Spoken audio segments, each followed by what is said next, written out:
Hello, আসসালামু আলাইকুম। Hello, আসসালামু আলাইকুম আসসালামু স্যার। আলাইকুম স্যার। তোমরা ভালো আছো? জি স্যার, আপনি ভালো আছেন? ভালো আছি আলহামদুলিল্লাহ। তোমরা জয়েন করো কেমন? আমরা ২-৩ মিনিট ৩-৪ মিনিটের মধ্যে ক্লাস শুরু করে দিব ইনশাআল্লাহ। তো তোমরা জয়েন করতে থাকো কেমন? Okay sir.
আসসালামু আলাইকুম।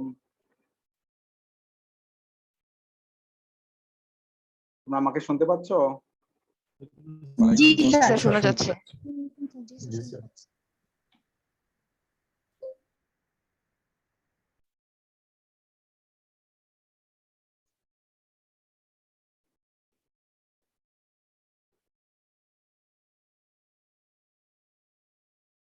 Now I am sharing my page, okay? Sir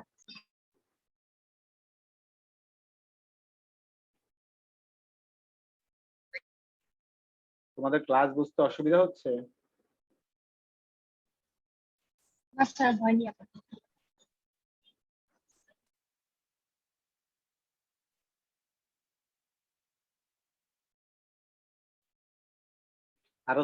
আরো স্লোলি বলা দরকার আছে কিনা? হ্যাঁ,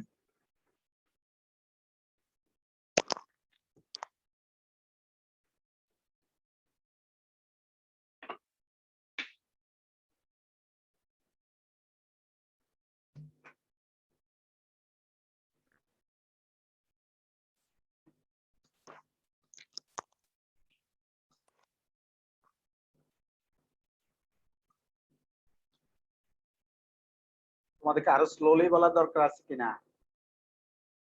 নাকি বুঝতেছো আমার কথা? জি স্যার বুঝতেছি। বুঝছি। Up to previous class, we have completed up to this position.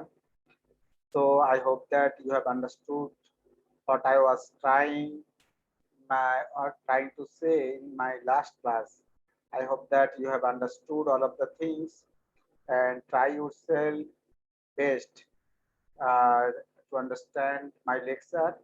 If you have any problem in that case, please ask me question so that I can give you the clear concept. তাহলে আমি বাংলাতেই বলি এখন, কারণ হচ্ছে যে জি sir. এগুলো ইংলিশে বললে তোমরা দেখা যাবে যে কিছুই বুঝতে পারতেছো না। হ্যাঁ, স্যার আমরা কিছুই বুঝতে পারি না। স্বীকার করলে নাকি কিছু বুঝতে পারতেছো না আর কি? তো হচ্ছে যে আমরা এখন হচ্ছে টাইম। স্যার লেকচারগুলো একটু যদি জলদি জলদি আপলোড করে দিতেন তাহলে যে দিনেরটা আমরা ওই আবার একটু রিভিউ করে নিতে পারতাম। আচ্ছা ঠিক আছে স্যার, ভিডিও আছে না? ভিডিও তো পরে শুনতে মানে মাথার মধ্যে যাতে থাকে আর কি, না সেজন্য আর কি। আচ্ছা ঠিক আছে, অসুবিধা স্যার দিয়ে দিব। তো হচ্ছে যে এখানে লক্ষ্য করো যে now I am trying to give you the clear concept about the time complexity analysis. Time complexity analysis of insertion sort. অর্থাৎ আমরা বের করতে যাচ্ছি থিওরিটিক্যাল টাইম, যে থিওরিটিক্যাল টাইম কেমন লাগবে। তুমি ধরো একটা অ্যালগরিদমের টাইম বের করতে চাও, তাহলে তুমি থিওরিটিক্যাল টাইম কিভাবে বের করতে হয় সেটা দেখো। এর মধ্যে দুইটা বিষয় আছে মনে রাখবা। একটা বিষয় হচ্ছে যে যখন ইটারেটিভ অ্যালগরিদম হবে তখন তুমি টাইম বের করবা লাইন বাই লাইন ক্যালকুলেশন করে। এখন তুমি বলতে পারো স্যার ইটারেটিভ অ্যালগরিদম মানে কি? ইটারেটিভ অ্যালগরিদম মানে যে অ্যালগরিদম আমরা লুপ দিয়ে করি, আইদার ফর লুপ হতে পারে, হোয়াইল লুপ হতে পারে, ডু হোয়াইল লুপ হতে পারে। এই যে লুপ দিয়ে যদি আমরা প্রোগ্রামটা ইমপ্লিমেন্ট করি তাহলে সেই অ্যালগরিদমকে আমরা বলবো হচ্ছে ইটারেটিভ অ্যালগরিদম। তাহলে ইটারেটিভ অ্যালগরিদমের সময় তোমাকে লাইন নাম্বার দিয়ে দিয়ে দিয়ে দিয়ে ক্যালকুলেশন করতে হবে। আর যদি রিকারশন দিয়ে করা হয়, তোমাদেরকে কিন্তু এসপিএল কোর্সে রিকারশন পড়ানো হয়েছে, তো তুমি যদি রিকারশন দিয়ে করো তাহলে হচ্ছে যে রিকারশন দিয়ে যদি করো তাহলে সেই ক্ষেত্রে তোমাকে কিন্তু রিকারেন্স রিলেশন বের করতে হবে। রিকারেন্স রিলেশন ফর টাইম, ওটা সময়ের রিকারেন্স রিলেশন বের করতে হবে, করে সেই রিকারেন্স রিলেশনটাকেই তোমাকে সলভ করতে হবে। আমার কথাগুলো কি বোঝা যাচ্ছে না বোঝা যাচ্ছে না? আমি কি বলছি বুঝছো? স্যার একবার বলেন। আমি বলছি যে যদি আমাদের অ্যালগরিদমটা ইটারেটিভ হয়, তাহলে আমাদের অ্যালগরিদমটা যদি ইটারেটিভ হয় তাহলে তুমি লাইন নাম্বার দিয়ে দিয়ে ক্যালকুলেশন করতে হবে। লাইন নাম্বার দিবা তুমি, line number, line 1, line 2, line 3, line 4, line 5, line 6, line 7 এরকম করে করে লাইন নাম্বার দিয়ে দিয়ে তুমি হচ্ছে ক্যালকুলেশন করতে হবে। আর যদি ইটারেটিভ অ্যালগরিদম না হয়, যদি রিকার্সিভ অ্যালগরিদম হয়, তাহলে তোমাকে রিকারেন্স রিলেশন ফর টাইম এটা বের করতে হবে, তারপরে সেই রিকারেন্সটাকে সলভ করতে হয়।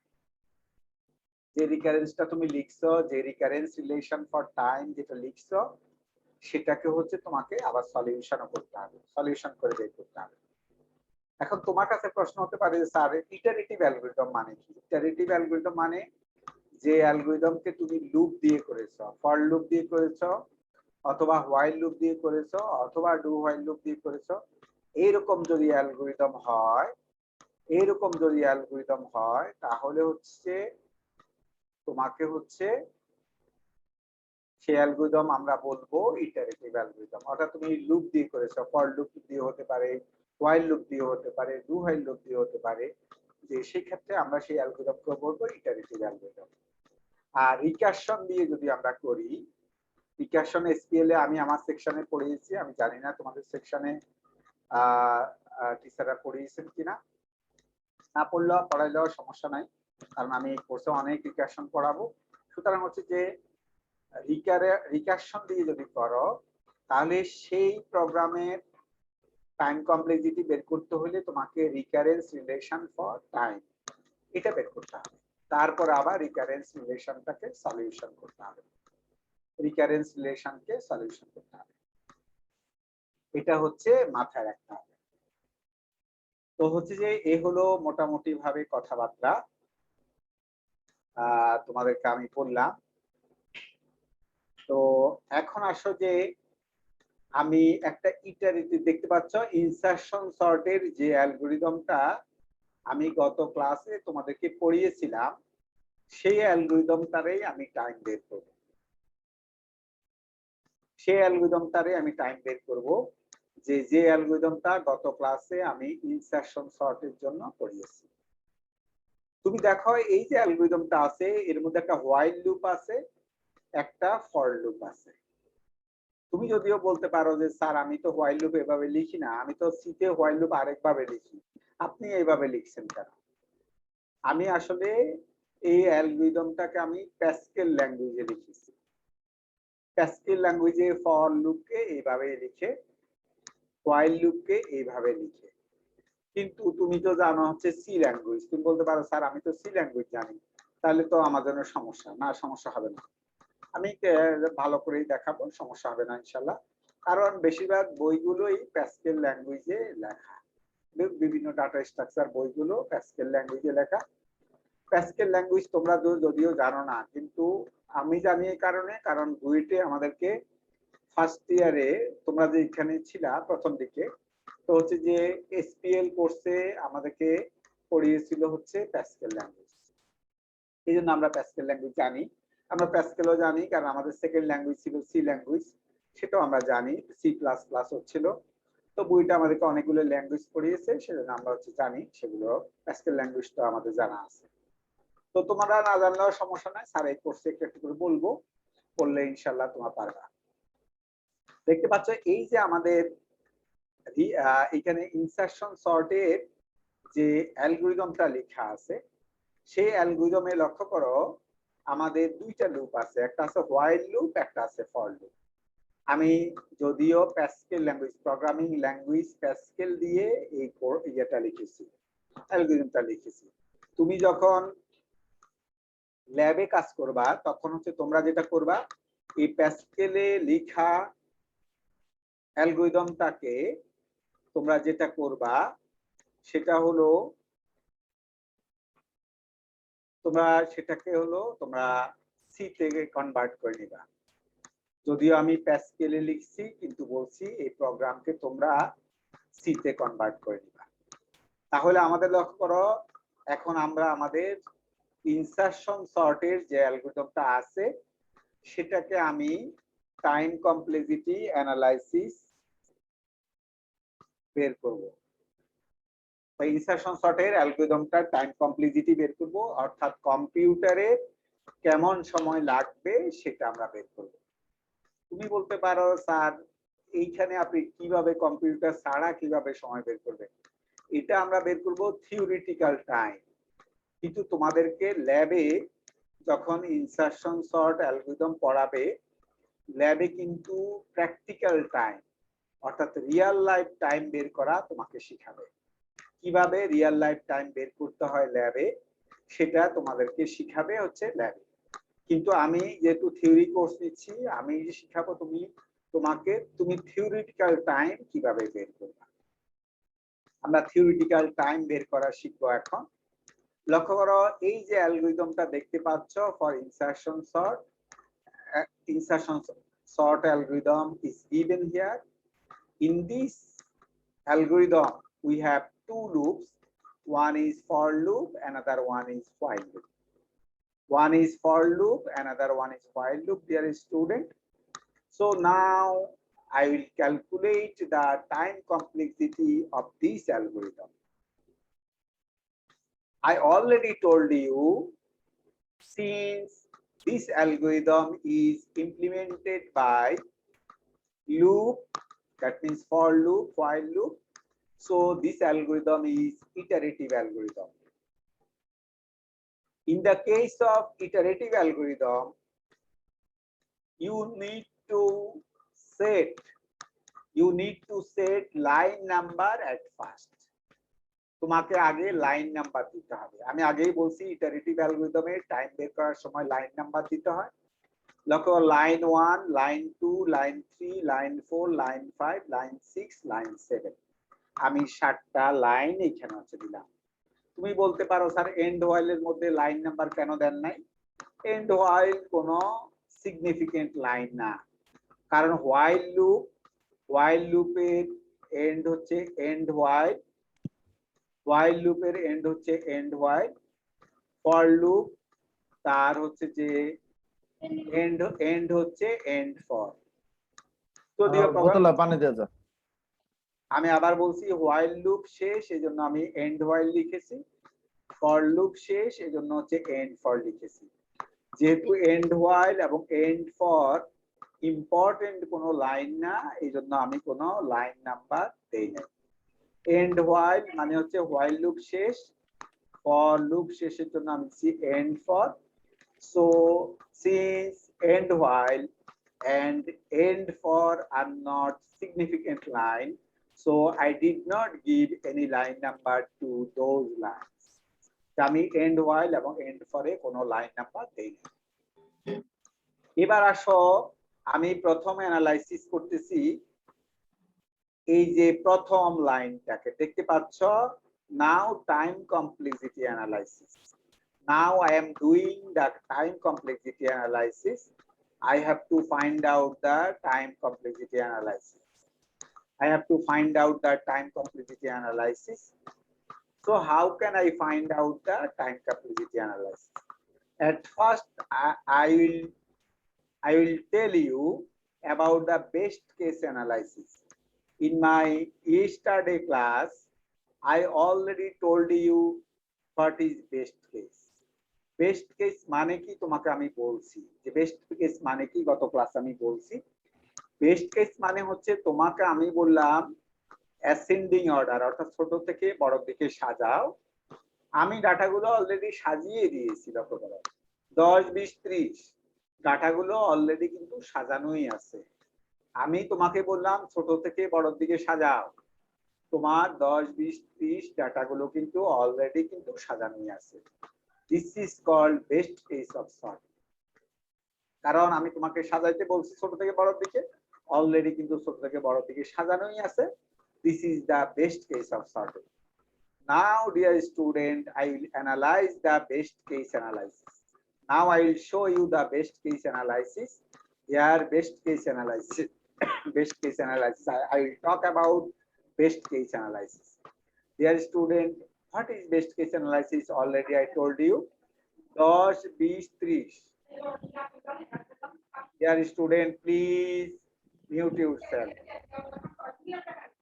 Shaukat, please mute yourself.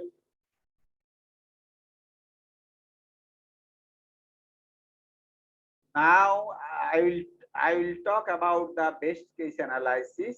I already told you what is best case analysis. I am telling you to sort this data in ascending order. But data already in ascending order. আমি তোমাকে বললাম ছোট থেকে বড় দিকে সাজাও কিন্তু ডাটাগুলো অলরেডি ছোট থেকে বড় দিকে সাজানোই আছে ডাটা অলরেডি ছোট থেকে বড় দিকে সাজানোই আছে 10 20 30 ডাটা কিন্তু সাজানোই আছে তাহলে এই যে 10 20 30 ডাটাগুলো সাজানোই আছে তোমাকে আমি বললাম সাজাও ছোট থেকে বড় দিকে অলরেডি ডাটা সাজানোই আছে This is the best case of sorting. Now I will analyze the best case of insertion sort. At first I will analyze the first line of the insertion sort, dear student. Line number 1. Line number 1 is for j equal to 2 to n. Line number 1 for j equal to 2 to n. যে এই লাইনকে আমি analyse করব লক্ষ্য করো প্রথম লাইনটাকে line L1 যেটা তোমার L1 কে আমি অ্যানালাইজ করব এইজন্য আমি লিখছি L1 প্রথম লাইনটাকে আমি অ্যানালাইজ করব লক্ষ্য করো এই লাইনটা কয়বার ঘুরবে এটা তোমাকে কিন্তু জানতে হবে because this is the header of the for লুপের মাথা এটা ফর লুপের মাথা এই ফর লুপের মাথা কয়বার ঘুরবে অর্থাৎ L1 লাইনটা কয়বার ঘুরবে সেটা আমরা বের করতে যাচ্ছি আমি কিভাবে লিখছি লক্ষ্য করো কারণ জের মান শুরু হবে 2 থেকে জের মান শেষ হবে হচ্ছে n এ তাহলে how many times this for loop will be executed how can I calculate লক্ষ্য করো আমি কিভাবে লিখছি n minus 2 plus 1 then plus 1 তুমি বলতে পারো স্যার আপনি কেন প্রথমবার এই যে এখানে আছে n minus 2 plus 1 এটা হচ্ছে ট্রু ভ্যালুর জন্য ঘুরবে আর another plus 1 I have written for false value তুমি বলতে পারো স্যার এটা কেন লিখছেন আমরা কিছুই বুঝি নাই আমি কিভাবে লিখছি আরেকবার বলছি n minus 2 plus 1 এটা বলছি সত্য ভ্যালুর জন্য ঘুরবে আর মিথ্যা ভ্যালুর জন্য হচ্ছে যখন লুপ থেকে বেরিয়ে আসবে তখন মিথ্যা হইলে আমরা জানি লুপের কন্ডিশন মিথ্যা হলে বেরিয়ে আসে তাহলে মিথ্যার জন্য হচ্ছে একবার তাহলে সত্যর জন্য হচ্ছে কয়বার n minus 2 plus 1 এটা হচ্ছে সত্যর জন্য আর মিথ্যা যখন লাস্ট বার লুপ থেকে বেরিয়ে আসবে কন্ডিশন মিথ্যা হলে বেরিয়ে আসে সেজন্য লিখছি একবার হচ্ছে মিথ্যার জন্য তাহলে n minus 2 plus 1 plus 1 that means n times এটা n টাইম ঘুরবে তুমি বলতে পারো যে স্যার আমি তো কিছুই বুঝি নাই আপনার কথাটা তো এখানে কিছু আমি বুঝি নাই তুমি সিম্পলি সি এর হোয়াইল লুপটার কথা চিন্তা করো সবাই এই যে এখানে আমি একটা एग्जांपल দিছি লক্ষ্য করো সি এর একটা কিন্তু হোয়াইল লুপ সি এর একটা হোয়াইল লুপের কথা চিন্তা করো বলো দেখি এই লাইন এই হোয়াইল লুপ কয়বার ঘুরবে বলো দেখি এই হোয়াইল লুপ ঘুরবে কয়বার তিনবার। 3 বার ঘুরবে কিন্তু 70 জন্য। কিন্তু এই যে কন্ডিশন যেটা আছে i less than equal to 3, এই কন্ডিশন কিন্তু এক্সিকিউট হবে 4 বার। তুমি বলতে পারো কেন 4 বার? কারণ 3 বার হচ্ছে 70 জন্য ঘুরবে 3 বার। আর যখন লুপ থেকে বেরিয়ে আসবে, বলো কখন লুপ থেকে বেরিয়ে আসবে? i এর মান যখন 4 হবে, 4 হবে। i এর মান যখন 4 হবে তখন লুপ থেকে বেরিয়ে আসবে। i এর মান যখন 4 হবে, 4 less than equal to 3, this condition is false. When the condition is false, in that case loop will not be executed. So এখানে আমি ব্যাখ্যা দিচ্ছি, লক্ষ্য করো, এই কন্ডিশনটা 4 বার এক্সিকিউট হবে। কম্পিউটার পড়বে এই টার্মিনেশন কন্ডিশনকে 4 বার। 4 বার কেন পড়বে? 3 বার পড়বে সত্যের জন্য, 1 বার পড়বে মিথ্যার জন্য। সেজন্য আমি বলছি 4 বার। এই 4 এর ব্যাখ্যা দিছি। 3 বার হচ্ছে সত্যর জন্য, 1 বার হচ্ছে মিথ্যার জন্য। তাহলে এই টার্মিনেশন কন্ডিশনটা পড়বে কয়বার? 4 বার পড়বে কম্পিউটার। তার মধ্যে 3 বার পড়বে সত্যের জন্য, 1 বার পড়বে মিথ্যার জন্য। কিন্তু লুপের জিনিস আমরা জানি যে কখনো মিথ্যার জন্য হয় না। লুপের ভিতরে জিনিস ঘুরে শুধুমাত্র সত্যের জন্য। তাহলে সাম equal to some plus I, এই লাইনটা এক্সিকিউট হবে হচ্ছে 3 বার। i equal to i plus 1, এটা এক্সিকিউট হবে 3 বার। কারণ লুপের ভিতরে জিনিস কিন্তু কখনো মিথ্যার জন্য ঘুরে না। লুপের ভিতরে জিনিস ঘুরে শুধুমাত্র লুপের কন্ডিশন সত্য হইলে। লুপের কন্ডিশন সত্য হইলেই কেবলমাত্র লুপের ভিতরে জিনিস কম্পিউটার পড়ে। তাহলে টার্মিনেশন কন্ডিশন যদি কম্পিউটার 4 বার পড়ে, তাহলে হোয়াইল লুপের প্রথম লাইনটা পড়বে 3 বার, আর i equal to i plus 1 পড়বে 3 বার। এইগুলো হচ্ছে কথা। তাহলে হচ্ছে for j equal to 2 to n, এটা তো লুপের মাথা। তাহলে এটা কয়বার ঘুরবে? এটা কয়বার ঘুরবে? প্রথমে আমি বের করছি সত্য ভ্যালু কয়টা হবে। n মাইনাস 2 প্লাস 1 হচ্ছে সত্য ভ্যালু। এখন তুমি বলতে পারো স্যার n মাইনাস 2 তো বুঝলাম, n আছে, n বুঝলাম, মাইনাস বুঝলাম, 2 আছে, 2 লিখলেন, আবার প্লাস 1 লিখছেন কেন? এটা তোমার প্রশ্ন থাকতে পারে। তোমাকে যদি এই যে লক্ষ্য, এখানে আমি একটা এক্সাম্পল দিচ্ছি, আমি তোমাকে বললাম 1 2 3 4 আছে, এখানে কয়টা সংখ্যা আছে? তুমি কি বলবা বলো দেখি? 1 2 3 4, এখানে কয়টা সংখ্যা আছে বলো দেখি? 4টা। 4টা। আমি 4 এর হিসাব অন্যভাবে করি, তুমি তো 4টা দেখে বলতেছো যে 4টা, তুমি তো চোখ আছে বলে তুমি দেখে বলতেছো। কিন্তু কম্পিউটারে আমি বুঝাবো কিভাবে 4টা আছে। লক্ষ্য করো, 4, এই যে হাইয়েস্ট নাম্বার আছে 4, লোয়েস্ট নাম্বার আছে 1। তাহলে 4 বিয়োগ 1 যোগ 1, 4 বিয়োগ 1 যোগ 1, তাহলে হচ্ছে 4 বার। 4 বিয়োগ 1 যোগ 1 হচ্ছে 4 বার। এই যে লক্ষ্য করো, লাস্ট বিয়োগ ফার্স্ট যোগ 1, লাস্ট বিয়োগ ফার্স্ট যোগ 1, এই জন্য হচ্ছে 4। তার মানে 1 থেকে 4 পর্যন্ত 4টা সংখ্যা আছে। তাহলে এই লুপ কয়বার ঘুরবে, কতবার সত্য হবে, সেটা আমি বের করবো কিভাবে? n minus 2 plus 1, লক্ষ্য করো, n minus 2 plus 1. So n minus 2 plus 1, that means n minus 1 times our for loop header will be executed for true value. But we know that termination condition also execute for false. So I have written plus 1 for false. So what is the summation of this expression? N minus 2 plus 1, that means n. Now time per iteration. I have taken time per iteration. What is time per iteration? Dear student, time per iteration আমি যদি বাংলাতে বলি, তাহলে একবার ঘুরলে কত সময় লাগবে? কারণ এটা আমি ধরছি কেন, কারণ লক্ষ্য করো, তোমার পেন্টিয়াম মেশিন, তাহলে তোমার মেশিন হলো ফাস্টার। ধরো আরেকজনের আছে 386 মেশিন, ওর মেশিন স্লোয়ার। সুতরাং হচ্ছে যে এটা ডিপেন্ড করবে মেশিনের উপর। কোন মেশিনের ক্ষেত্রে C1 এর মান হবে 1 সেকেন্ড, কোন মেশিনের ক্ষেত্রে C1 এর মান হবে 10 সেকেন্ড। অর্থাৎ কম্পিউটার একবার পড়তে, এই যে লাইন 1 কে একবার পড়তে কেমন সময় নিবে, সেটা আমি ধরলাম যে C1 সেকেন্ড সময় নিবে। কম্পিউটার C1 সেকেন্ড সময় নিবে, তাহলে হচ্ছে C1 into n। তুমি বলতে পারো স্যার n কোথা থেকে পেয়েছেন? এই যে n-2 +1 +1 এটাকে যোগ করে দেখো, যোগ বিয়োগ করে দেখো n হয়, তাহলে c1 একবার ঘুরলে যদি কম্পিউটারের c1 সেকেন্ড সময় লাগে, n বার ঘুরলে কম্পিউটারের সময় লাগবে c1 * n সেকেন্ড। তোমরা আমাকে বলো ফার্স্ট লাইন বুঝতে কারো কোনো সমস্যা আছে কিনা? যদি সমস্যা থাকে আমাকে বলতে পারো, স্যার আমি বুঝি না।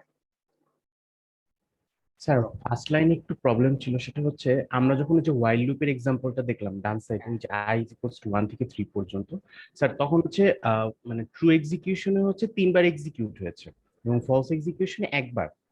ফলস অলওয়েজ একবারে, ফলস তো লাস্ট বার, একদম লাস্ট বার যখন লুপ থেকে বেরিয়ে আসে তখন হচ্ছে ফলস। জি স্যার, এখন টোটাল হচ্ছে যদি ফলসটা সহ ধরি তাহলে হচ্ছে টোটাল 4 বার, কিন্তু স্যার এখানে চারবার হচ্ছে কন্ডিশনটা। এক্স্যাক্টলি স্যার, কিন্তু Condition. মানে লাস্ট ইটারেশনে আসলে লুপের ভিতরে ঢুকতেছে না, কিন্তু জাস্ট চেক করতেছে। চেক করতেছে, হ্যাঁ, কারণ এখন স্যার false করার জন্য করতেছে। এখন স্যার এইখানে যখন এই যে লাইন নাম্বার 1 এ তখন হচ্ছে আমাদের ট্রু কন্ডিশনে আসলে n-2 + 1 দিলে আসলে সেটা n-1 থাকে, বাট ওই লুপের কেসে কিন্তু মানে সত্য হচ্ছে n-1 বার।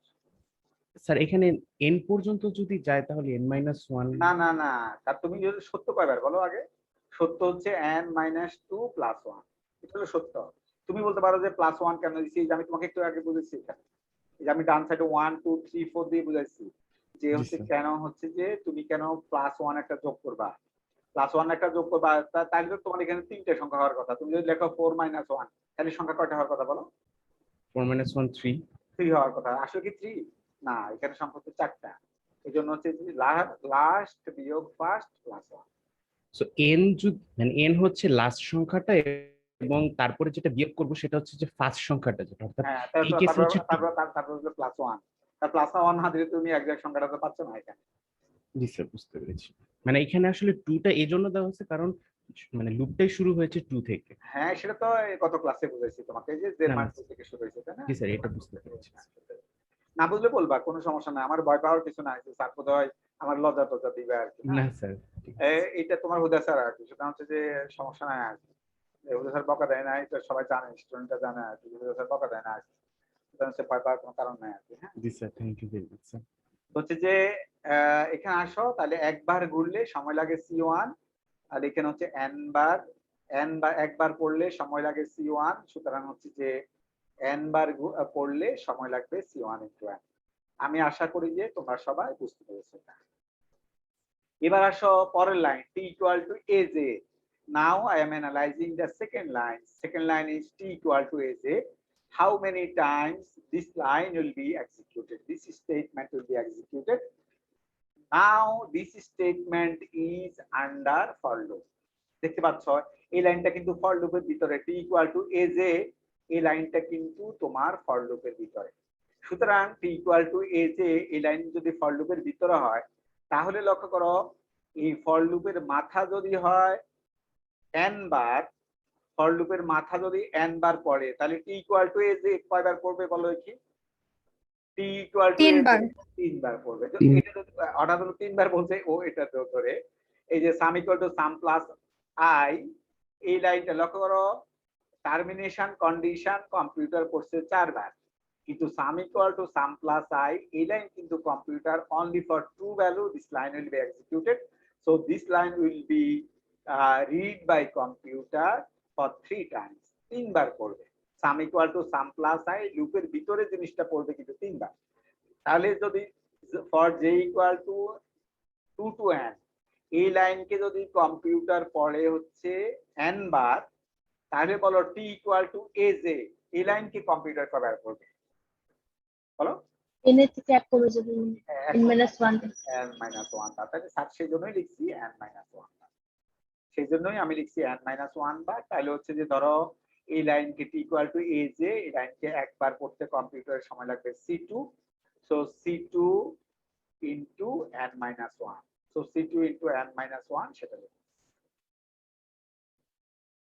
তারপর হচ্ছে যে i = j-1, এটা হচ্ছে যে L3 হচ্ছে যে i = j-1, এই লাইনটা হচ্ছে L3। লক্ষ্য করো এই যে i = j-1, এই লাইনও কিন্তু ফর লুপের ভিতরে, তুমি দেখতে পাচ্ছ ফর লুপের ভিতরে আছে i = j-1, এই লাইনটাও কিন্তু ফর লুপের ভিতরে। তাহলে ফর লুপ যদি তোমার হচ্ছে যে n বার এক্সিকিউট হয়, ফর লুপের মাথা যদি n বার এক্সিকিউট হয়, তাহলে বলো i equal to j minus 1 এই লাইন কয়বার এক্সিকিউট হবে বলো? একবার। একবার কম হবে, তাই তো? ভিতরের জিনিস একবার কম হবে। L3 বলছি n মাইনাস 1 বার, কারণ ওটা ফর লুপের ভিতরে, কিন্তু i equal to j minus 1 এই লাইন কিন্তু ফর লুপের ভিতরে। তাহলে ফর লুপ যেহেতু এক্সিকিউট হয়েছে n বার, এই যে লাইন প্রথম লাইন যেহেতু n বার, তাহলে যেহেতু i equal to j minus 1 এই লাইন যেহেতু ফর লুপের ভিতরে, সুতরাং এই লাইন হচ্ছে একবার কম ঘুরবে। তাহলে এই লাইন যদি L1 যদি n বার হয়, তাহলে L3 হবে হচ্ছে n মাইনাস 1, L3 হবে হচ্ছে n মাইনাস 1 বার। একবার i equal to j minus 1 এই লাইনকে কম্পিউটার করতে সময় লাগবে c3 সেকেন্ড ধরো, তাহলে একবার করতে যদি c3 সেকেন্ড সময় লাগে, তাহলে n মাইনাস 1 বার করতে সময় লাগবে c3 ইন্টু n মাইনাস 1 বার। সবাই বুঝছি কিনা? L1 L2 L3 কি ঠিক মতো বুঝছি কিনা? না বুঝলে আমাকে বলতে পারো, স্যার আমি বুঝি নাই, কিছুই বুঝি নাই। বলো, সবাই ক্লিয়ার? জি স্যার। যদি বুঝতে একটু কষ্ট হয়, এই যে হোয়াইল লুপের এক্সাম্পলটা দিয়েছি সেটা কিন্তু ভালো করে বোঝার চেষ্টা করবা। আমি এটা লিখে দিচ্ছি 4 বার, এই সাম equal to some plus i হচ্ছে 3 বার, i equal to i plus 1 হচ্ছে 3 বার। লুপের ভিতরে জিনিস হচ্ছে একবার কম করে টার্মিনেশন কন্ডিশন কিনা। নাও L4, now I am talking about the L4. L4 is the header of the while loop. দেখতে পাচ্ছ L4 is the header of the while loop. সুতরাং হচ্ছে যে L4 হচ্ছে while লুপের মাথা। লক্ষ্য করো গত ক্লাসে আমি তোমাদেরকে এটা বুঝিয়েছিলাম, j এর মান 2 দিয়ে কি হবে, j এর মান 3 দিয়ে কি হবে, j এর মান 4 দিয়ে কি হবে।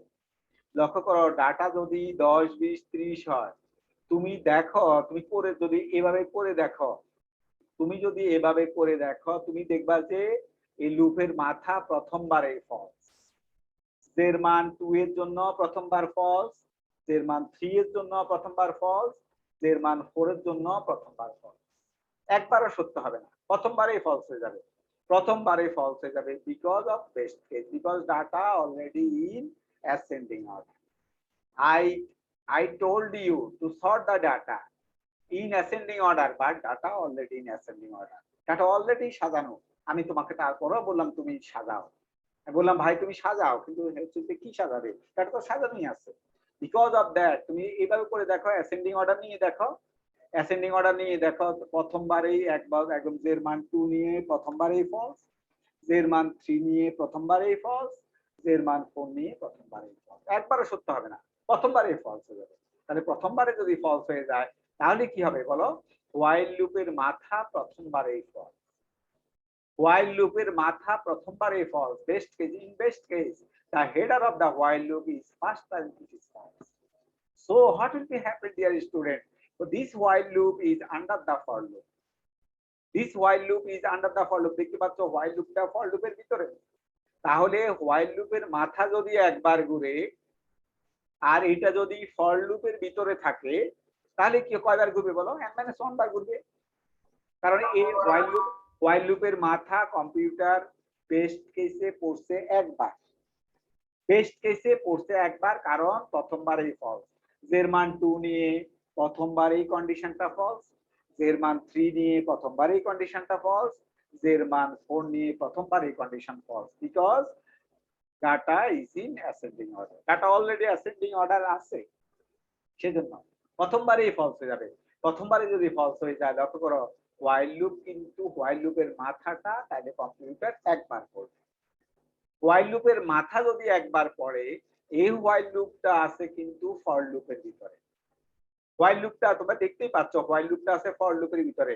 তাহলে ফর লুপ ঘুরছে n বার, ফর লুপের মাথা এক্সিকিউট হয়েছে n বার, তাহলে তোমরা আমাকে বলো হোয়াইল লুপ তাহলে কম্পিউটার কয়বার করবে? হোয়াইল লুপের মাথা কম্পিউটার করবে কয়বার করবে বলো? হোয়াইল লুপের মাথা কম্পিউটার করবে একবার, কারণ বেস্ট কেসে সে কিন্তু প্রথমবারেই ফলস পেয়ে যাবে, প্রথমবারেই ফলস।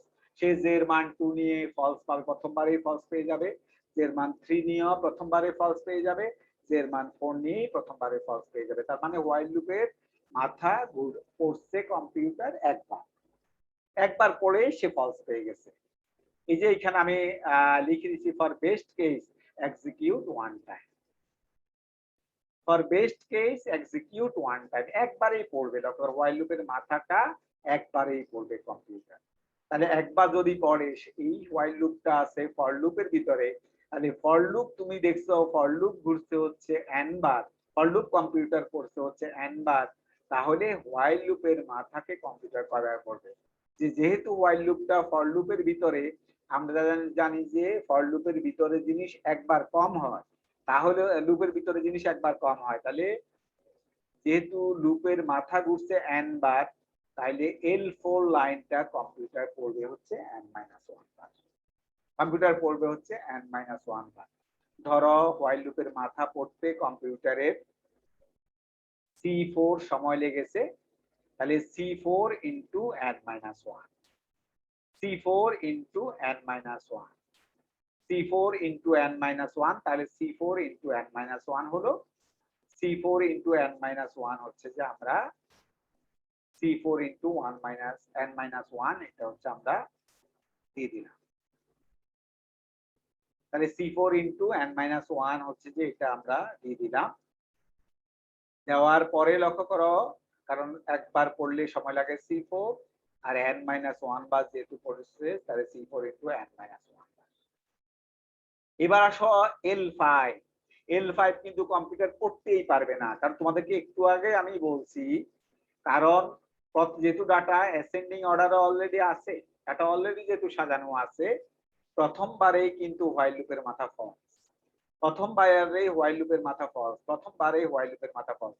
তার মানে একবার পড়ছে মাত্র, একবার পড়ে সে ফলস পেয়ে গেছে।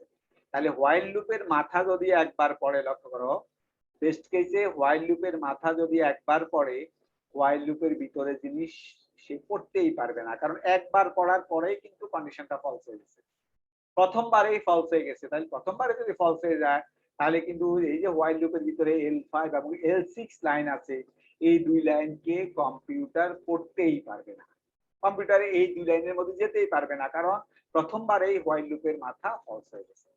সেজন্যই বলছি যে লক্ষ্য করো L5 এবং L6 কে আমি ক্রস দিয়ে দিচ্ছি, অর্থাৎ কম্পিউটার এই দুই লাইনকে পড়বেই না। কম্পিউটার এই যে হোয়াইল লুপের ভিতরে যে দুই লাইন আছে, এই দুই লাইনকে পড়বেই না, কারণ প্রথমবারেই তার হোয়াইল লুপের মাথা false, because of data is in ascending order.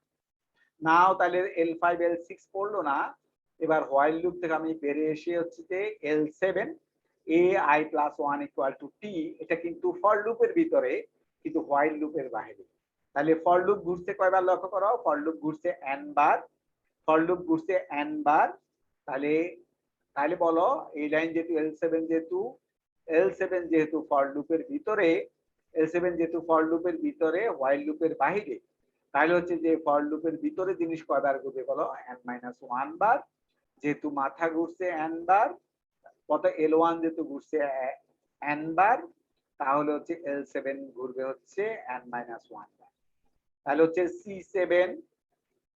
C7 into n-1, C7 into যদি n-1 হয়, C7 ইন্টু হচ্ছে n-1 হয়, তাহলে C7 into n-1, C7 into হচ্ছে n-1, তাহলে C7 into n-1, C7 into n-1, এটা হয়ে গেল C7 ইন্টু n-1, এটা দেখতে পাচ্ছ C7 ইন্টু n-1।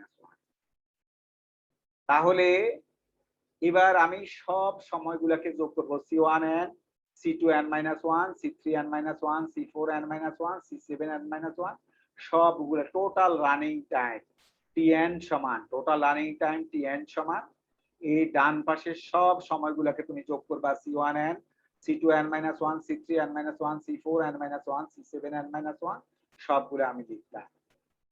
লিখে আমি এবার সরল করব, সরল করলে এই লাইন হবে, সরল করলে এই লাইন হবে C1n, C2n, C3n, C4n, C7n, এগুলা থেকে আমি n কমন নিলে এটা হবে, আর তারপরে হচ্ছে আছে হচ্ছে এখানে -C2, -C3, -C4, -C7, যোগ করলে হচ্ছে এরকম। আমরা জানি কতগুলো ধ্রুব সংখ্যা যোগফল হচ্ছে আরেকটা ধ্রুব সংখ্যা, এটা তোমরা ক্লাস 10 থেকে জানো যে কতগুলো ধ্রুব সংখ্যা C1 C2 C3 C4 C7 হচ্ছে ধ্রুব সংখ্যা, কতগুলো ধ্রুব সংখ্যা যোগফল হচ্ছে আরেকটা ধ্রুব সংখ্যা। অর্থাৎ তুমি 1 2 3 মনে করো 1 2 3 আছে, 1 2 3 কে যোগ করলে কত হবে? 6 হবে। 6 নিজেও তো একটা ধ্রুব সংখ্যা, 1 2 3 যেমন ধ্রুব সংখ্যা, আবার 1 2 3 এর যোগফলও কিন্তু ধ্রুব সংখ্যা। 1 2 3 যোগ করলে 6 হয়, 6 নিজেই ধ্রুব সংখ্যা। তাহলে কতগুলো ধ্রুব সংখ্যা যোগফল আরেকটা ধ্রুব সংখ্যা, এই জন্য লিখছি a n, এই যে constant and -c2 -c3 c4 c5, যেহেতু কতগুলো ধ্রুব সংখ্যার বিয়োগফল আছে সেটা আরেকটা ধ্রুব সংখ্যা, that is replaced by b। তাহলে আমার কি হলো an প্লাস b। মনে রাখবা অর্ডার লেখার সময় অ্যালগরিদমের টাইম কমপ্লেক্সিটিকে আমরা অর্ডার দিয়ে লিখি। অর্ডার লেখার সময় তুমি হাইস্ট টার্মটাকে কনসিডার করবা, সব টার্মকে কনসিডার, এবং কনস্ট্যান্টকে তোমার লেখার দরকার নাই। তাই an প্লাস b, এখানে হাইস্ট টার্ম হচ্ছে an, এর মধ্যে কনস্ট্যান্ট আছে a, এটাকে আমি বাদ দিলে হচ্ছে n। তাহলে হচ্ছে যে এই অ্যালগরিদমের বেস্ট কেসে ইনসারশন সর্টের বেস্ট কেসে সময় লাগবে অর্ডার অফ n। তোমাকে কেউ যদি জিজ্ঞাসা করে কোনো সময় বাগা দিতে গেলে যে ইনসারশন সর্টের বেস্ট কেসে কেমন সময় লাগে, তোমার উত্তর হবে অর্ডার অফ n টাইম লাগে, অর্থাৎ লিনিয়ার টাইম লাগে। এটা হচ্ছে একটা লাইনের ইকুয়েশন অফ স্ট্রেট লাইন। তোমরা জানো y = mx + c, এই ইকুয়েশন তুমি কিন্তু হচ্ছে যে সরল রেখার সমীকরণ তুমি ইন্টারমিডিয়েটে পড়ছো, y = mx + c, সুতরাং হচ্ছে এইটা হলো mx + c, সেরকম একটা equation. Since this is the equation of a straight line, so linear time, you need linear time for best case analysis, that I have written here order of n. Order of n কিভাবে লিখবা?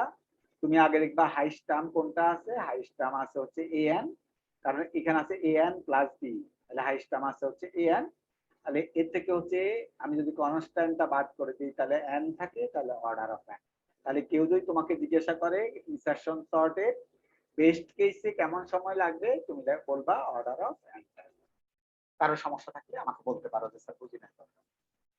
Sir highest টার্মটা যদি একটু clear করতেন। Highest term হচ্ছে যে এখানে আছে কি, এই যে লক্ষ্য করো an প্লাস আছে b, এর মধ্যে তো কোনো এন্টার নাই, b এর সাথে কোনো এন্টার নাই, এর সাথে n আছে, তাহলে হাইয়েস্ট টার্মটা সবচেয়ে বড় টার্ম হচ্ছে এই যে নাম্বার অফ ইনপুট, n মানে তো নাম্বার অফ ইনপুট ইনটু আছে একটা constant, number of input into constant, this term is highest term. So if I exclude the constant value, so remaining one is n, so order of n.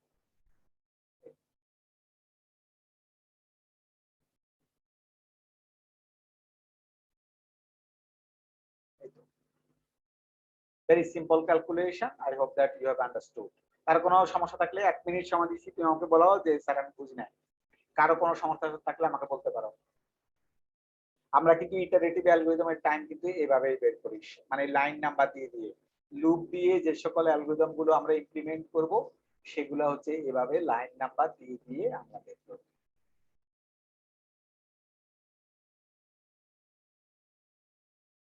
কারো বুঝতে সমস্যা আছে?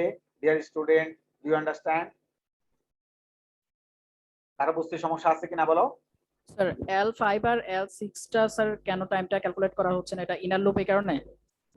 Inner loop হইলে হবে না, তোমার কে বলছে? ইনার লুপ হইলে সেটা বলছি, কেন হোয়াইল লুপে বেস্ট কেসে হোয়াইল লুপের মাথা কয়বার ঘুরে, আগে আগে বলো। বেস্ট কেসে হোয়াইল লুপের মাথা প্রথমবার পড়লেই কিন্তু ফলস হয়ে যাবে। এই যে এরকম করে তুমি করে দেখো, এই যে আমি যেভাবে করছি না, তুমি এই ডাটা নিয়ে দেখো, তুমি এই ডাটা নিয়ে করে দেখো, 10 20 30 সাজানো ডাটা নিয়ে করে দেখো। এখানে তো ডাটা সাজানো ছিল না, এজন্য কিন্তু হচ্ছে ট্রু হয়েছে ফলস হয়েছে, কিন্তু এখানে তুমি সাজানো ডাটা দিয়ে করে দেখো, প্রথমবারে হোয়াইল লুপের মাথা ফলস, একদম প্রথমবারে ফলস হয়ে যাবে, প্রথমবারে হোয়াইল লুপের মাথা ফলস হয়ে যাবে। তো প্রথমবার একবার ঘুরে যদি মাথা যদি একবার ঘুরে, তাহলে লুপের ভিতরে জিনিস কয়বার ঘুরবে? এটার মতো করে বলো। মাথা যদি একবার পড়ে তাহলে ভিতরে জিনিস কয়বার পড়বে বলো? স্যার তখন তো আর ভিতরে একবারও ঢুকবে না, একবারও পড়বে না, 0 বার পড়বে। 0 বার মানে হচ্ছে একবারও পড়বে না, তাহলে i = i - 1, এটাও একবারও পড়বে না। ai + 1 = ai, this line will not be executed by computer in the best case because at first time the header of the while loop is false for the first time করে দেখো এরকম করে দেখো yes sir. হ্যাঁ করে দেখো প্রথমবারে false হয়ে যাবে তাহলে প্রথমবারে যদি ফলস হয়ে যায় তাহলে while লুপের মাথা ঘুরছে একবার মাথা যদি একবার ঘুরে আমরা জানি ভিতরে জিনিস ঘুরবে 0 বার i = i - 1 ঘুরবে 0 বার মানে একবারও না তাহলে হচ্ছে যে ক্রস ক্রস ক্রস ক্রস একবারে ঘুরবে L7 আবার পড়বে কারণ L7 তো while লুপের ভিতরে না L7 হচ্ছে যে ফর লুপের ভিতরে L7 কিন্তু while লুপের বাইরে তাহলে while লুপের মাথায় পড়ছে n বার তাহলে while লুপের ভিতরে জিনিস হচ্ছে একবার কম n - 1 বার তাহলে L7 সমান n - 1 বার আর একবার করতে সময় লাগবে C7 C7 * n - 1 আর হচ্ছে অর্ডার অফ n টাইম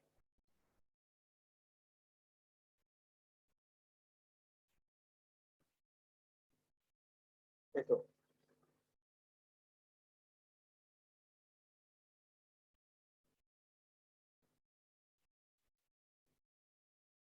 সবাই বুঝছো না বুঝো নাই বুঝছো না বুঝো নাই বলো স্যার বুঝছি। এবার আসলে যে ওয়ার্স্ট কেস অ্যানালাইসিস এবার হচ্ছে আমরা কিন্তু একটু আগে দেখাচ্ছি তোমার বেস্ট কেস অ্যানালাইসিস যে ডাটাগুলো তোমাকে বললাম যে সাজাইতে ছোট থেকে বড় দিকে সাজাইতে ডাটাগুলো কিন্তু ছোট থেকে বড় দিকে সাজানোই আছে এটা হলো বেস্ট কেস সর্টিংয়ের জন্য এবং আমরা টাইম বের করছি টাইম পেয়েছি অর্ডার অফ n এবার আসো ওয়ার্স্ট কেস অ্যানালাইসিস আমি তোমাকে বললাম ডাটাগুলোকে ছোট থেকে বড় দিকে সাজাও কিন্তু ডিয়ার স্টুডেন্ট ডাটাগুলো কিন্তু এখন কিন্তু উল্টা করে সাজানো আছে উল্টা দিকে আছে ডাটা একদম উল্টা আমি বললাম তোমাকে ছোট থেকে বড় দিকে সাজাও তুমি কি দেখতে পাচ্ছ ডাটা কোন দিক থেকে কোন দিকে আছে বলো ডাটা কোন দিক থেকে কোন দিকে আছে বলো বড় থেকে ছোট আর বড় থেকে ছোট আছে তার মানে this is the worst case of sort আমি তোমাকে বললাম ডাটাগুলোকে ছোট থেকে বড় দিকে সাজাও কিন্তু ডাটাগুলো আছে বড় দিক থেকে ছোট দিকে অর্থাৎ একদম পুরো উল্টা করা আছে পুরোই উল্টা করা আছে একদম 180 ডিগ্রি অ্যাঙ্গেলে আছে পুরোই উল্টা করা আছে তাহলে কি হবে কম্পিউটার বেশি সময় লাগার কথা তাহলে আমরা সেটাই দেখতেছি লক্ষ্য করো যে এখন আমরা অ্যানালাইসিস করব ওয়ার্স্ট কেস যে কোন সময় বাজে অবস্থা ডাটাগুলোর এটাকে আমি বলবো ডাটার বাজে অবস্থা কেন বাজে অবস্থা কারণ আমি তোমাকে বললাম ছোট থেকে বড় দিকে সাজাও ডাটা আছে হলো বড় থেকে ছোট দিকে এটা হলো সর্টিং এর জন্য সবচেয়ে বাজে অবস্থা this is called worst case analysis now I will calculate how many times যে it requires to calculate the worst case data কেমন টাইম লাগে লক্ষ্য করো L1 কিন্তু আগের মতোই আছে L1 নিয়ে কোনো সমস্যা নেই L1 আগে তোমার n ছিল এইখানেও n আছে লক্ষ্য করো n বার আছে এটা আগে বেস্ট কেসে যা ছিল ফর লুপটা লক্ষ্য করো ফর লুপ মানে L1 ওয়ার্স্ট কেসেও একই অবস্থা আছে C1 তারপর আসো যে L2 আছে হচ্ছে যে ফর লুপের ভিতরে তাহলে L2 আছে ফর লুপের ভিতরে তাহলে হচ্ছে যে L2 হচ্ছে n - 1 এটা হলো C2 তাহলে C2 * n - 1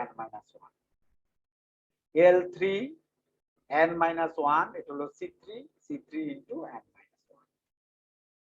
তাহলে L1 L2 L3 কিন্তু আগের মতোই আছে সমস্যা হবে গিয়ে হচ্ছে যে L4 এ গিয়ে বেস্ট কেসে তুমি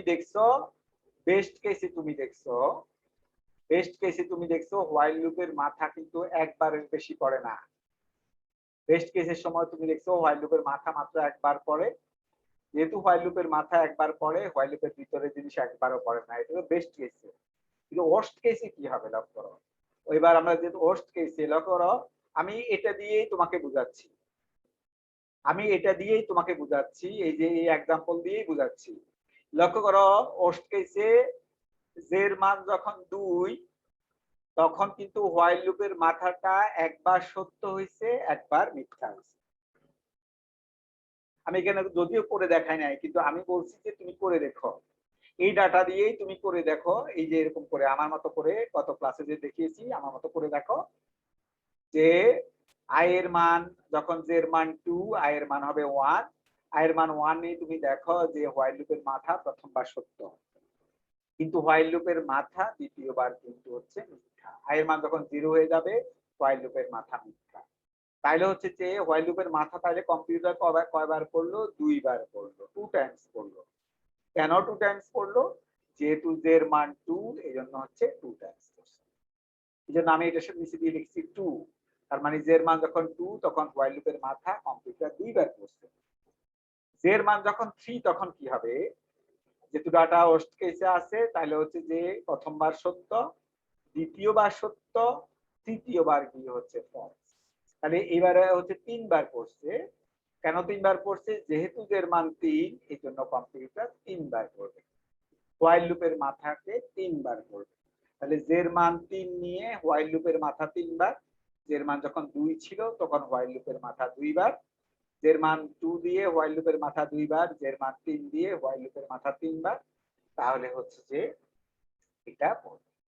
তাহলে হচ্ছে যে এই যে তোমার পড়লো, লক্ষ্য করো, তার মানে হোয়াইল লুপের মাথা কয়বার করতে সমস্যাটা? হোয়াইল লুপের মাথাতে। বেস্ট কেসে হোয়াইল লুপের মাথারে পড়ছিল একবার, কিন্তু ওয়ার্স্ট কেসে হোয়াইল লুপের মাথা কয়বার পড়তেছে? হোয়াইল লুপের মাথা যখন জের মান 2 তখন 2বার, যখন জের মান 3 তখন হচ্ছে হোয়াইল লুপের মাথা 3বার। তাহলে ওয়ার্স্ট কেসে হোয়াইল লুপের মাথা কম্পিউটার কয়বার পড়বে? জের মান যদি 2 হয় তাহলে 2বার পড়বে, জের মান যদি 3 হয় তাহলে 3বার পড়বে। সেজন্য আমি লিখছি, দেখো হোয়াইল লুপের মাথা সম্পর্কে আমি L4 সম্পর্কে কি লিখছি? দেখো L4 সম্পর্কে এইখানে লিখছিলাম n-1 বার বেস্ট কেসে, কিন্তু ওয়ার্স্ট কেসে কি লিখছি? দেখো বলছি জে বার ঘুরবে, হোয়াইল লুপ ঘুরবে হচ্ছে জে বার। এই যে আমি তোমাকে জের ব্যাখ্যা দিয়েছি এখানে, হোয়াইল লুপ জে বার ঘুরবে, জের মান যখন 2 তখন 2বার, জের মান যখন 3 3বার, তাহলে জের মান যত ততবার।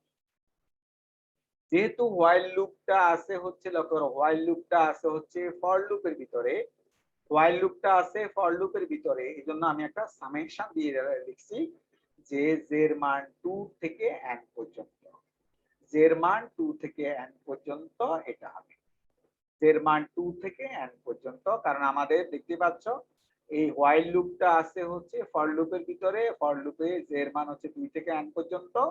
তাহলে হচ্ছে যে এইখানে হচ্ছে যে জে থেকে n পর্যন্ত। আর কেন যে লিখেছি? কারণ এখানে ব্যাখ্যা দিয়েছি তোমাকে, জের মান যখন 2 তখন হচ্ছে 2বার, জের মান যখন 3 তখন হচ্ছে 3বার। তাহলে হচ্ছে জের মান যত ততবার ঘুরবে হোয়াইল লুপের মাথাটা। তাহলে জে আর জের মান বলছি 2 থেকে n পর্যন্ত। জের মান যখন 2 তখন 2বার, জের মান যখন 3 তখন 3বার, জের মান যখন 4 ততবার। এই জন্য বলছি যেহেতু এই লুপটা আছে, হোয়াইল লুপটা আছে ফর লুপের ভিতরে, তাহলে হচ্ছে যে এই জন্য লিখছি summation of J equal to 2 to n। আর হোয়াইল লুপটা ঘুরবে জে বার। তাহলে একবার ঘুরতে সময় লাগে যদি C4, তাহলে C4 ইনটু এটা, C4 ইনটু এটা, তাহলে C4 ইনটু যদি এটা হয় তাহলে এটা হলো, স্যার বলো এখানে কি টোটাল 5 বার ঘুরবে? কোনবার? এখানে 5বার। দেখো 5বার কিভাবে হয়। তোমার তো তাহলে হচ্ছে যে আমাদের এই ডাটার জন্য 5বার কিভাবে হয়েছে? জের মান 2 থেকে n পর্যন্ত, জের মান 2 থেকে কত পর্যন্ত? n পর্যন্ত। n এর মান কত? একটা ডাটা, দুইটা ডাটা, তিনটা ডাটা। আমাদের ডাটা আছে কয়টা বলো এখানে? এখানে আমাদের n এর মান কত আছে বলো? 3। n এর মান আছে 3, কারণ আমাদের তিনটা ডাটা আছে। তাহলে n এর মান যদি 3 হয় তাহলে জের মান 2 থেকে 3 পর্যন্ত, n এর মান যেহেতু 3, জের মান 2 থেকে 3 পর্যন্ত, তাহলে সামেশনের মধ্যে লিখছি। তাহলে জের প্রথম মান 2, তাহলে 2 বসা, 2 যোগ জের পরের মান হচ্ছে 3, 2 যোগ 3 কত হলো? 5। 5 বার হলো। এই যে এখানে আমাদের 5 বার হয়েছে, কম্পিউটার 5 বার করছে। তাহলে হচ্ছে যে এখানে তুই বসা, দেখো n এর মান যেহেতু 3, আমাদের যেহেতু তিনটে ডাটা আছে, n এর মান 3, তাহলে জের মান 2 থেকে 3 পর্যন্ত, জের মান 2 থেকে যদি 3 পর্যন্ত হয় এখানে বসাও, জের মান 2 বসাও, 2 আর যেহেতু সামেশন সাইন আছে 2 প্লাস 3 এবং হচ্ছে যে পরবর্তী মান 3, তাহলে 2 প্লাস 3 মানে 5, এখানে 5 বার হয়েছে। এজন্য বলছি জের মান 2 থেকে n পর্যন্ত। একবার ঘুরতে কম্পিউটারের সময় লাগবে C4, তাহলে C4 ইনটু এটা। এবার আসো L5, পরবর্তী লাইনকে আমরা অ্যানালাইসিস করি। L5 হচ্ছে লুপের ভিতরের লাইন, হোয়াইল লুপের ভিতরের লাইন। হোয়াইল লুপ কয়বার ঘুরছে বলো? একটু আগে তোমাদেরকে আমি বলছি হোয়াইল লুপ কয়বার করছে? 5 বার। 5 বার না, যেবার। এই যে এখানে আমি ব্যাখ্যা দেখাইছি তোমাকে, জের মান যখন 2 তখন হচ্ছে যে যেবার, জের মান যখন 2 তখন জের মান হচ্ছে 2 দুইবার, জের মান যখন 3 তখন হচ্ছে 3 বার। এই ডাটার জন্য তিনটার জন্য এনা হচ্ছে 5 বার। যদি 10টা হয় তখনও কি 5 বার? না, তখন তো চেঞ্জ হবে। তাহলে জের মান যখন 2 তখন হচ্ছে 2 বার, জের মান যখন 3 তখন হচ্ছে 3 বার। তাহলে হচ্ছে যে এইখানে হচ্ছে যে জের মান যত ততবার জে বার, তাহলে হোয়াইল লুপের মাথা ঘুরতেছে জে বার, একটু আগে বলছি জে বার, জে বার হয়। এই যে আমি এখানে লিখে দিছি 2 নিচে লিখছি জে, কেন লিখছি 2 নিচে জে? কারণ জের মান যখন 2 তখন 2 বার, জের মান যখন 3 তখন 3 বার। তাহলে জের মান যত ততবার, জের মান যত ততবার ঘুরবে হোয়াইল লুপের মাথা। তাহলে জের মান ওই জন্য জে লিখছি। তাহলে এবার বলো তাহলে হোয়াইল লুপের ভিতরের L5 টা কয়বার হবে? হোয়াইল লুপের মাথা যদি জে বার ঘুরে তাহলে L5 কয়বার ঘুরবে? L5 একবার কম। একবার কম ঘুরবে, সেজন্য আমি লিখছি একবার কম, আমি লিখছি জে মাইনাস 1 বার। যে লক্ষ্য করো L5 এ লিখছি জে এর জায়গায় লিখছি জে মাইনাস 1 বার। তাহলে হচ্ছে C5 ইনটু এই যে এটা, এই যে এটা। তারপর সে L6 ও হোয়াইল লুপের ভিতরে, L6 ও হোয়াইল লুপের ভিতরে, যেহেতু L6 হোয়াইল লুপের ভিতরে তাহলে হোয়াইল লুপের মাথা ঘুরছে জে বার, হোয়াইল লুপের মাথা যদি জে বার হয় তাহলে i equal to i minus 1, এটা জে মাইনাস 1 বার, একবার কম, একবার কম। আর জের মান কত? কারণ যেহেতু এটা আছে হলো আউটার লুপের ভিতরে, ফর লুপের ভিতরে, তাহলে হচ্ছে যে ফর লুপ ঘুরতেছে কয়বার? জের মান 2 থেকে n পর্যন্ত। তাহলে এটা হয়ে গেল C6 ইনটু এটা। তারপর হচ্ছে L7 হচ্ছে যে L7 যদি হয় তাহলে L7 হচ্ছে যে C7 ইনটু n মাইনাস 1। কারণ L7 তো আর হোয়াইল লুপের ভিতরে না, L7 হচ্ছে ফর লুপের ভিতরে। সুতরাং হচ্ছে যে ফর লুপ ঘুরছে কয়বার? একটু আগেও তোমাদেরকে আমি বলছি টেস্ট কেসের সময় n মাইনাস 1 বার। যেহেতু এই লাইন হচ্ছে ফর লুপের ভিতরে, এইখানে যতবার হয়েছে তাহলে হচ্ছে এইটাও একই মান। L7 হচ্ছে n মাইনাস 1 বার, C7 টু n মাইনাস 1। এবার আসো আমার সব সময়গুলোকে যোগ করতে হবে, C1n C2n minus 1 C3n minus 1, এটা পুরোটাকে আমি যোগ করে এইখানে লিখলাম। লিখার পরে C1n যোগ C2n মাইনাস 1 এটা লিখলাম C3n মাইনাস 1। এবার আমি সামেশন সাইনটাকে ভাঙলাম। কিভাবে ভাঙলাম? C4 জের মান 2 থেকে n পর্যন্ত, তাহলে জের মান প্রথম মান 2 বসাইলাম, এর পরের মান 3 বসাইলাম, ডট ডট ডট, যে লাস্ট মান n কে বসাইলাম, সামেশনটাকে আমি ভাঙলাম। একইভাবে C5 জের মান 2 থেকে n পর্যন্ত, এখানে হচ্ছে জের মান যখন আমি 2 বসাবো 2 মাইনাস 1 মানে হচ্ছে 1, জের মান 3 বসালে 3 মাইনাস 1 মানে হচ্ছে 2, তাই 2 প্লাস লাস্ট হচ্ছে যে জের মান যদি আমি n বসাই n মাইনাস 1, এই যে n মাইনাস 1। সিমিলারলি লক্ষ্য করো এখানে আসো, সিমিলারলি C6 জের মান যদি 2 বসাই 2 মাইনাস 1 মানে হচ্ছে 1, জের মান 3 বসালে 3 মাইনাস 1 মানে 2, 4 বসালে 4 মাইনাস 1 মানে 3, লাস্ট মান আছে n বসালে n মাইনাস 1, যেহেতু এখানে j মাইনাস 1 আছে, C7 n মাইনাস 1 আছে। তোমরা এখন দেখো তোমরা কিন্তু ক্লাস 10 এ প্রগমনের এই ধারাটা পড়ছো, এই যে আমি পাশ দিয়ে লিখেছি 1 plus 2 plus dot dot n, এটা সূত্র ছিল n into n plus 1 divided by 2। এই সূত্রটা তুমি কিন্তু হচ্ছে যে ক্লাস 10 এ পড়ছো, 1 plus 2 dot dot n into n plus 1 divided by 2। এখানে যদি n এর জায়গায় n মাইনাস 1 বসা তাহলে কত হবে? n এর জায়গায় n মাইনাস 1 বসাইলে হবে, n এর জায়গায় যদি n মাইনাস 1 বসাই তাহলে হচ্ছে n এর জায়গায় n মাইনাস 1 বসালে n মাইনাস 1, এখানে n এর জায়গায় n মাইনাস 1, n এর জায়গায় যদি n মাইনাস 1 বসাই n minus 1 plus 1 divided by 2, তাহলে এটা হবে হচ্ছে n, তাহলে n minus 1 divided n minus 1 into n divided by 2। দেখতে পাচ্ছ আমি দুইটা ফর্মুলা এখানে পেয়ে গেছি, এই ফর্মুলা দুটো আমাকে এখানে বসাতে হবে। কিভাবে বসাতে হবে? C1n C2n minus 1 C3n minus 1, এখানে আছে C4, এখানে এই সূত্রের সাথে মিলানোর জন্য এক একটা আমি যোগ করে নিয়েছি। এখানে ছিল 2, C4 এর সাথে কত ছিল লক্ষ্য করো, C4 2 plus 3 plus up to n, আমি এই যে 2 এর আগে দিয়ে একটা 1 কে যোগ করছি, যে একটাকে আমি যোগ করছি সে একটাকে আবার বিয়োগ করে দিয়েছি, যে একটাকে সামনে যোগ করে দিয়েছি সে একটাকে বিয়োগ করে দিয়েছি এখানে। তারপর আসো এটা যোগ করার পরে তারপর C5 into 1 plus 2 plus n minus 1, এটা ফর্মুলা এই যে তোমাদেরকে আমি একটু আগে দেখাইছি, n minus 1 into n divided by 2, সেটা লিখেছি। C6 1 plus 2 plus 3 n minus 1, এটা সূত্র তোমাকে একটু আগে আমি লিখে দিয়েছি, এই সূত্র এখানে বসাইছি।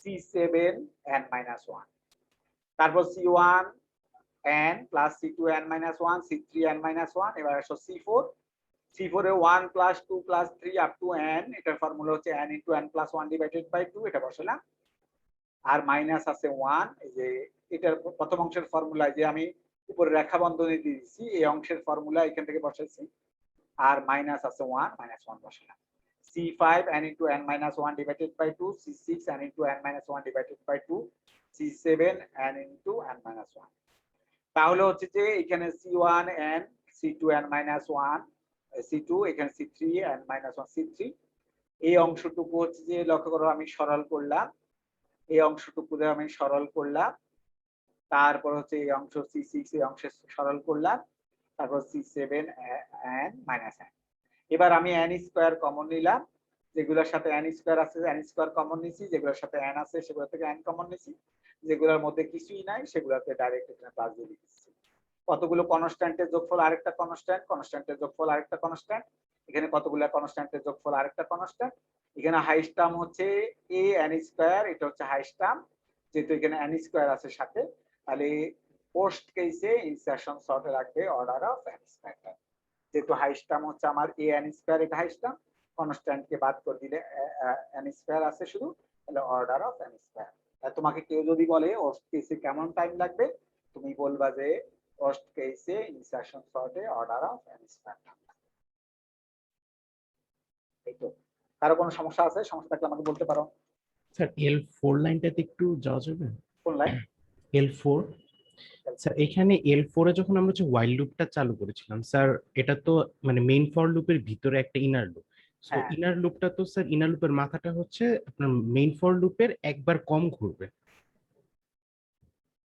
তো L4 এর কথা বলছো জি স্যার এখানে যে হ্যাঁ একবার কম তো আছে যে inner loop n minus 2 plus 1 তাহলে কয়বার হলো আচ্ছা আচ্ছা আচ্ছা, ঠিক আছে বুঝতে পেরেছি স্যার। একবার কম না তাহলে তো একবার কমে আছে আর স্যার এখানে যে মানে যখন টোটাল রানিং টাইমটা যখন যোগ করেছি স্যার C4 এ আসলে আমরা ওই যে n into n minus 1 ভাগ 2 যে ওই সূত্রের ফর্মুলা ওই ফর্মুলা ফর্মুলা তো বসানো যাচ্ছে না বসানোর জন্য আমি কি করছি লক্ষ্য করো আগে সামনে একটা কি করছি বলো স্যার +1 যোগ করছি আবার হলো +1 ঠিক তো -1 করেছি -1 করেছি এই যে 1 কে যোগ করছি সে 1 কে যোগ করেছি না স্যার সেটা বুঝেছি মানে স্যার ওই মানে ওটা তো স্যার সেকেন্ড ফর্মুলাতে ফেলার জন্য এই কাজটা করেছিলাম না না সেকেন্ড না C4 এর সাথে হচ্ছে প্রথম ফর্মুলা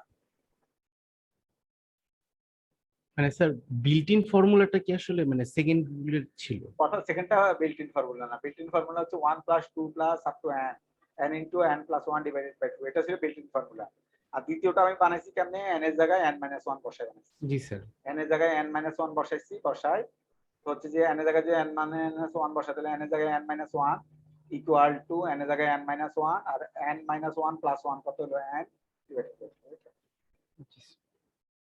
আচ্ছা পরে স্যার ওখানে মাইনাস করে দিয়েছি আর কি -1 মানে এর পরের লাইনে পেজ তোমার হচ্ছে নাম্বার 1 + 2 + 3 + n এই অংশের উপর আমি রেখা বন্ধনী দিয়েছি জন্য 1 + 2 + 3 up to n এটার ফর্মুলা তুমি জানো n into n + 1 divided by 2 এটা তুমি জানো এই যে অংশ C4 এর সাথে প্রথম অংশের যে অংশের মধ্যে আমি রেখা বন্ধনী দিয়েছি উপরে সেই অংশ তুমি জানো সেই অংশের ফর্মুলা এই যে এখানে আমি লিখে দিচ্ছি n into n + 1 divided by 2 -1 একটা আছে না জি স্যার স্যার এখানে তো সরাসরি সেকেন্ড ফর্মুলাটাই বসতো না মানে এখানে 1 + 2 প্লাস সেকেন্ড ফর্মুলা n- কেন বসাবা না সেকেন্ড ফর্মুলা তুমি বসাতে পারবে না তুমি বসাতে হবে ফার্স্ট ফর্মুলা কারণ হচ্ছে যে এইজন্যই তো আমি রেখা বন্ধনী দিচ্ছি এইখানে রেখা বন্ধনী কোথায় দিচ্ছি দেখতে পাচ্ছ n এর জায়গায় তুমি n - 1 বসাইছো জি n স্যার এর জায়গায় বসাইছো n - 1 n এর জায়গায় যদি আমি n - 1 বসাই এইজন্য আমি n - 1 এর উপরে হচ্ছে রেখা বন্ধনী দিচ্ছি জি স্যার কিন্তু এখানে তো স্যার n - 1 মানে ওই একটা টার্ম এখানে এই যে আমি সূত্র লিখছি n -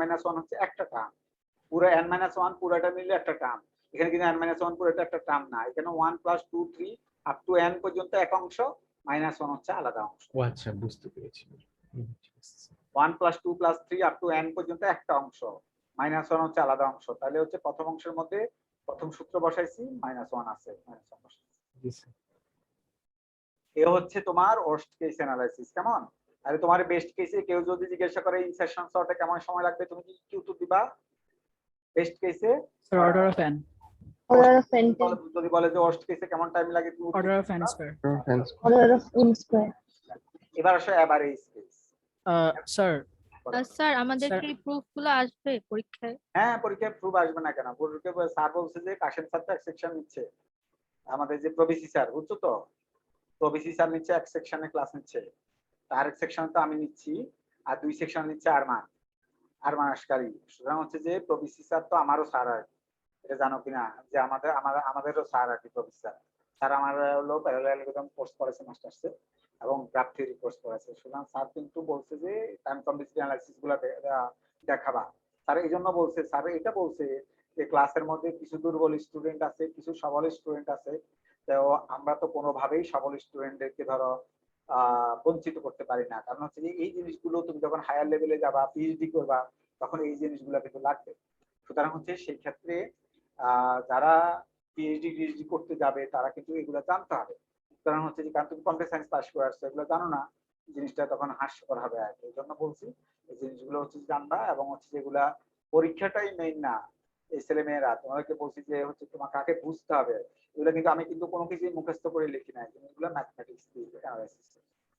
বুঝছো না বোঝো নাই? বুঝছো না বোঝো না? হ্যাঁ। এবার আসো হচ্ছে যে average case analysis. Average case analysis তোমরা নিজেরা করবা। এভারেজ কেস অ্যানালাইসিস কিন্তু আমি করে দেই নাই, আমি জাস্ট আলহামদুলিল্লাহ রাব্বিল আলামিন ওয়ালা দাল্লিন আমিন। দেখতে পাচ্ছো মাঝখানে কিছু আছে নাকি নাই? কিছু নাই স্যার। নাই। না স্যার নাই। জন্য আমি বলছি আলহামদুলিল্লাহ রাব্বিল আলামিন, মাঝখান দিয়ে কিছু নাই, লাস্টে দিয়ে ওয়ালা দাল্লিন আমিন।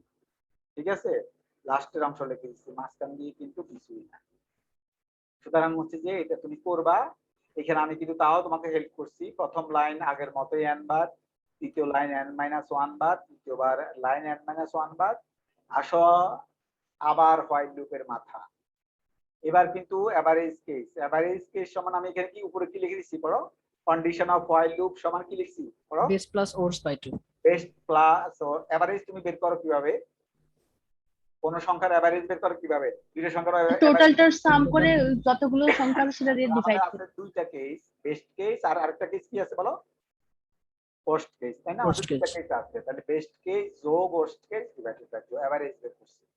বেস্ট কেসে হোয়াইল লুপের মাথা কয়বার ঘুরছে আমি তোমাদেরকে বলছিলাম, বেস্ট কেসে হোয়াইল লুপের মাথা কয়বার ঘুরছে? স্যার একবার। একবার, সেজন্য লিখছি হচ্ছে 1। ওয়ার্স্ট কেসে হোয়াইল লুপের মাথা কয়বার ঘুরছিল এখানে বলছি স্যার যেবার। এবার, সেজন্য বলছি হচ্ছে 1 হচ্ছে বেস্ট কেসে হোয়াইল লুপের মাথা ঘুরে একবার, এখানে 1 লিখছি। ওয়ার্স্ট কেসে হোয়াইল লুপের মাথা ঘুরেছে এবার, এবার যে লিখছি ডিভাইডেড বাই 2। এই যে জন্য সামেশন যেহেতু হোয়াইল লুপের মাথা ওটা ফর লুপের ভিতরে আছে, লিখছি যেটা তো হলো 1 প্লাস জে ডিভাইডেড বাই 2। এবার L5 যেহেতু হোয়াইল লুপের ভিতরে, তাহলে L5 কয়বার হবে বলো? স্যার এভারেজের থেকে 1 কম। মানে হচ্ছে 1 কম, তাহলে হচ্ছে 1 কম। তারপর হচ্ছে L6 তো হোয়াইল লুপের ভিতরে না? জি স্যার। 1 কম, এই যে 1 কম। আর এটা L7 তো আগের মতই আছে, ওই L7 তার হোয়াইল লুপের ভিতরে না, হোয়াইল লুপের বাইরে, তাহলে L7 আগের মতো n-1। তো তুমি হচ্ছে যে এই অংশ করবা, আমি যদিও ডট ডট দিয়ে গেছি, তুমি পুরো অংশ করলে তুমি পাবা অর্ডার অফ সব ম্যাথমেটিক্যালি সরল করবা, আমার মতো সরল করবা, আমি এখানে যে করে সরল করছি এরকম সরল করবা, তোমরা এটা নিজেরাই করবা। পরীক্ষায় সাধারণত যেগুলা আমরা করে দেই না সেগুলোই পরীক্ষা দেই, এটা কিন্তু সবসময় মাথায় রাখবা। ঠিক আছে, সবসময় আমরা যেটা করে দেই না সেটা কিন্তু আমরা পরীক্ষা দিই, এটা কিন্তু মাথায় রাখবা। এ হচ্ছে যে ইনসারশন সর্টের তাহলে তিনটা জিনিস হয়ে গেল, best case analysis, worst case analysis এবং এভারেজ কেস অ্যানালাইসিস। আমরা কি কিছু বুঝছি না কিছুই বুঝি না, নাকি মাথার উপর দিয়ে গেছে? হ্যাঁ বলো। জি স্যার বুঝেছি। মাথার উপর দিয়ে যায় না তো নাকি? স্যার যায় স্যার, অনেক কিছুই যায়। হ্যাঁ স্যার আজকে একটু লেন্দি লাগছে। হ্যাঁ স্যার এভারেজের ক্ষেত্রে n স্কয়ার আসে, হ্যাঁ, ওটা কি করবা মানে সলভ করলে ওরকম ফর্মুলা চলে আসে। সবাই বুঝছো নিশ্চয়ই? এগুলো কপি করবে না, পরীক্ষাতে কিন্তু আমরা সবকিছু তোমার রোল নাম্বারের সাথে রিলেট করে দেই, কারণ হচ্ছে কিন্তু তুমি কিন্তু এটা ইয়ে করতে হবে আর কি। হ্যাঁ, এবার আসো হচ্ছে যে আমরা কুইক সর্ট অ্যানালাইসিস একটু কুইকে শেষ করব। Quick sort analysis quick sort analysis একটু কুইক শেষ করব। শোনো, কুইক সর্ট অ্যালগরিদম এবার আমাদের অ্যালগরিদম হচ্ছে কুইকসর্ট অ্যালগরিদম। প্রথম আসম মেকানিজম, কুইকসর্ট অ্যালগরিদম কিভাবে কাজ করে। এই যে 27 আছে, 8 আছে, 9 আছে, 32 আছে, 29 আছে, 18 আছে, 15 আছে, 26 আছে, 55 আছে, 14 আছে। কয়টা সংখ্যা আছে এখানে বলো দেখি? এখানে কয়টা সংখ্যা আছে? 27, 8, 10টা। 10টা। এই জন্য লক্ষ্য করো f সমান 1। কেন f সমান 1? এই 10টা ডাটাকে তুমি যদি একটা অ্যারেতে রাখো, এই 10টা ডাটাকে তুমি যদি একটা অ্যারেতে রাখো, বলো দেখি 27 কত নম্বর অ্যারের কত নাম্বার ঘরে থাকবে? প্রথম 1 নম্বরে। 1 নাম্বার ঘরে। এই জন্য f এর মান হচ্ছে 1। যেহেতু 10টা ডাটা আছে, 10টা ডাটাকে যদি আমি অ্যারেতে রাখি তাহলে হচ্ছে প্রথম ঘরের ইনডেক্স নাম্বার 1, তাহলে হচ্ছে 27 আছে 1 নাম্বার ঘরে। লাস্ট ঘরের ইনডেক্স নাম্বার কত?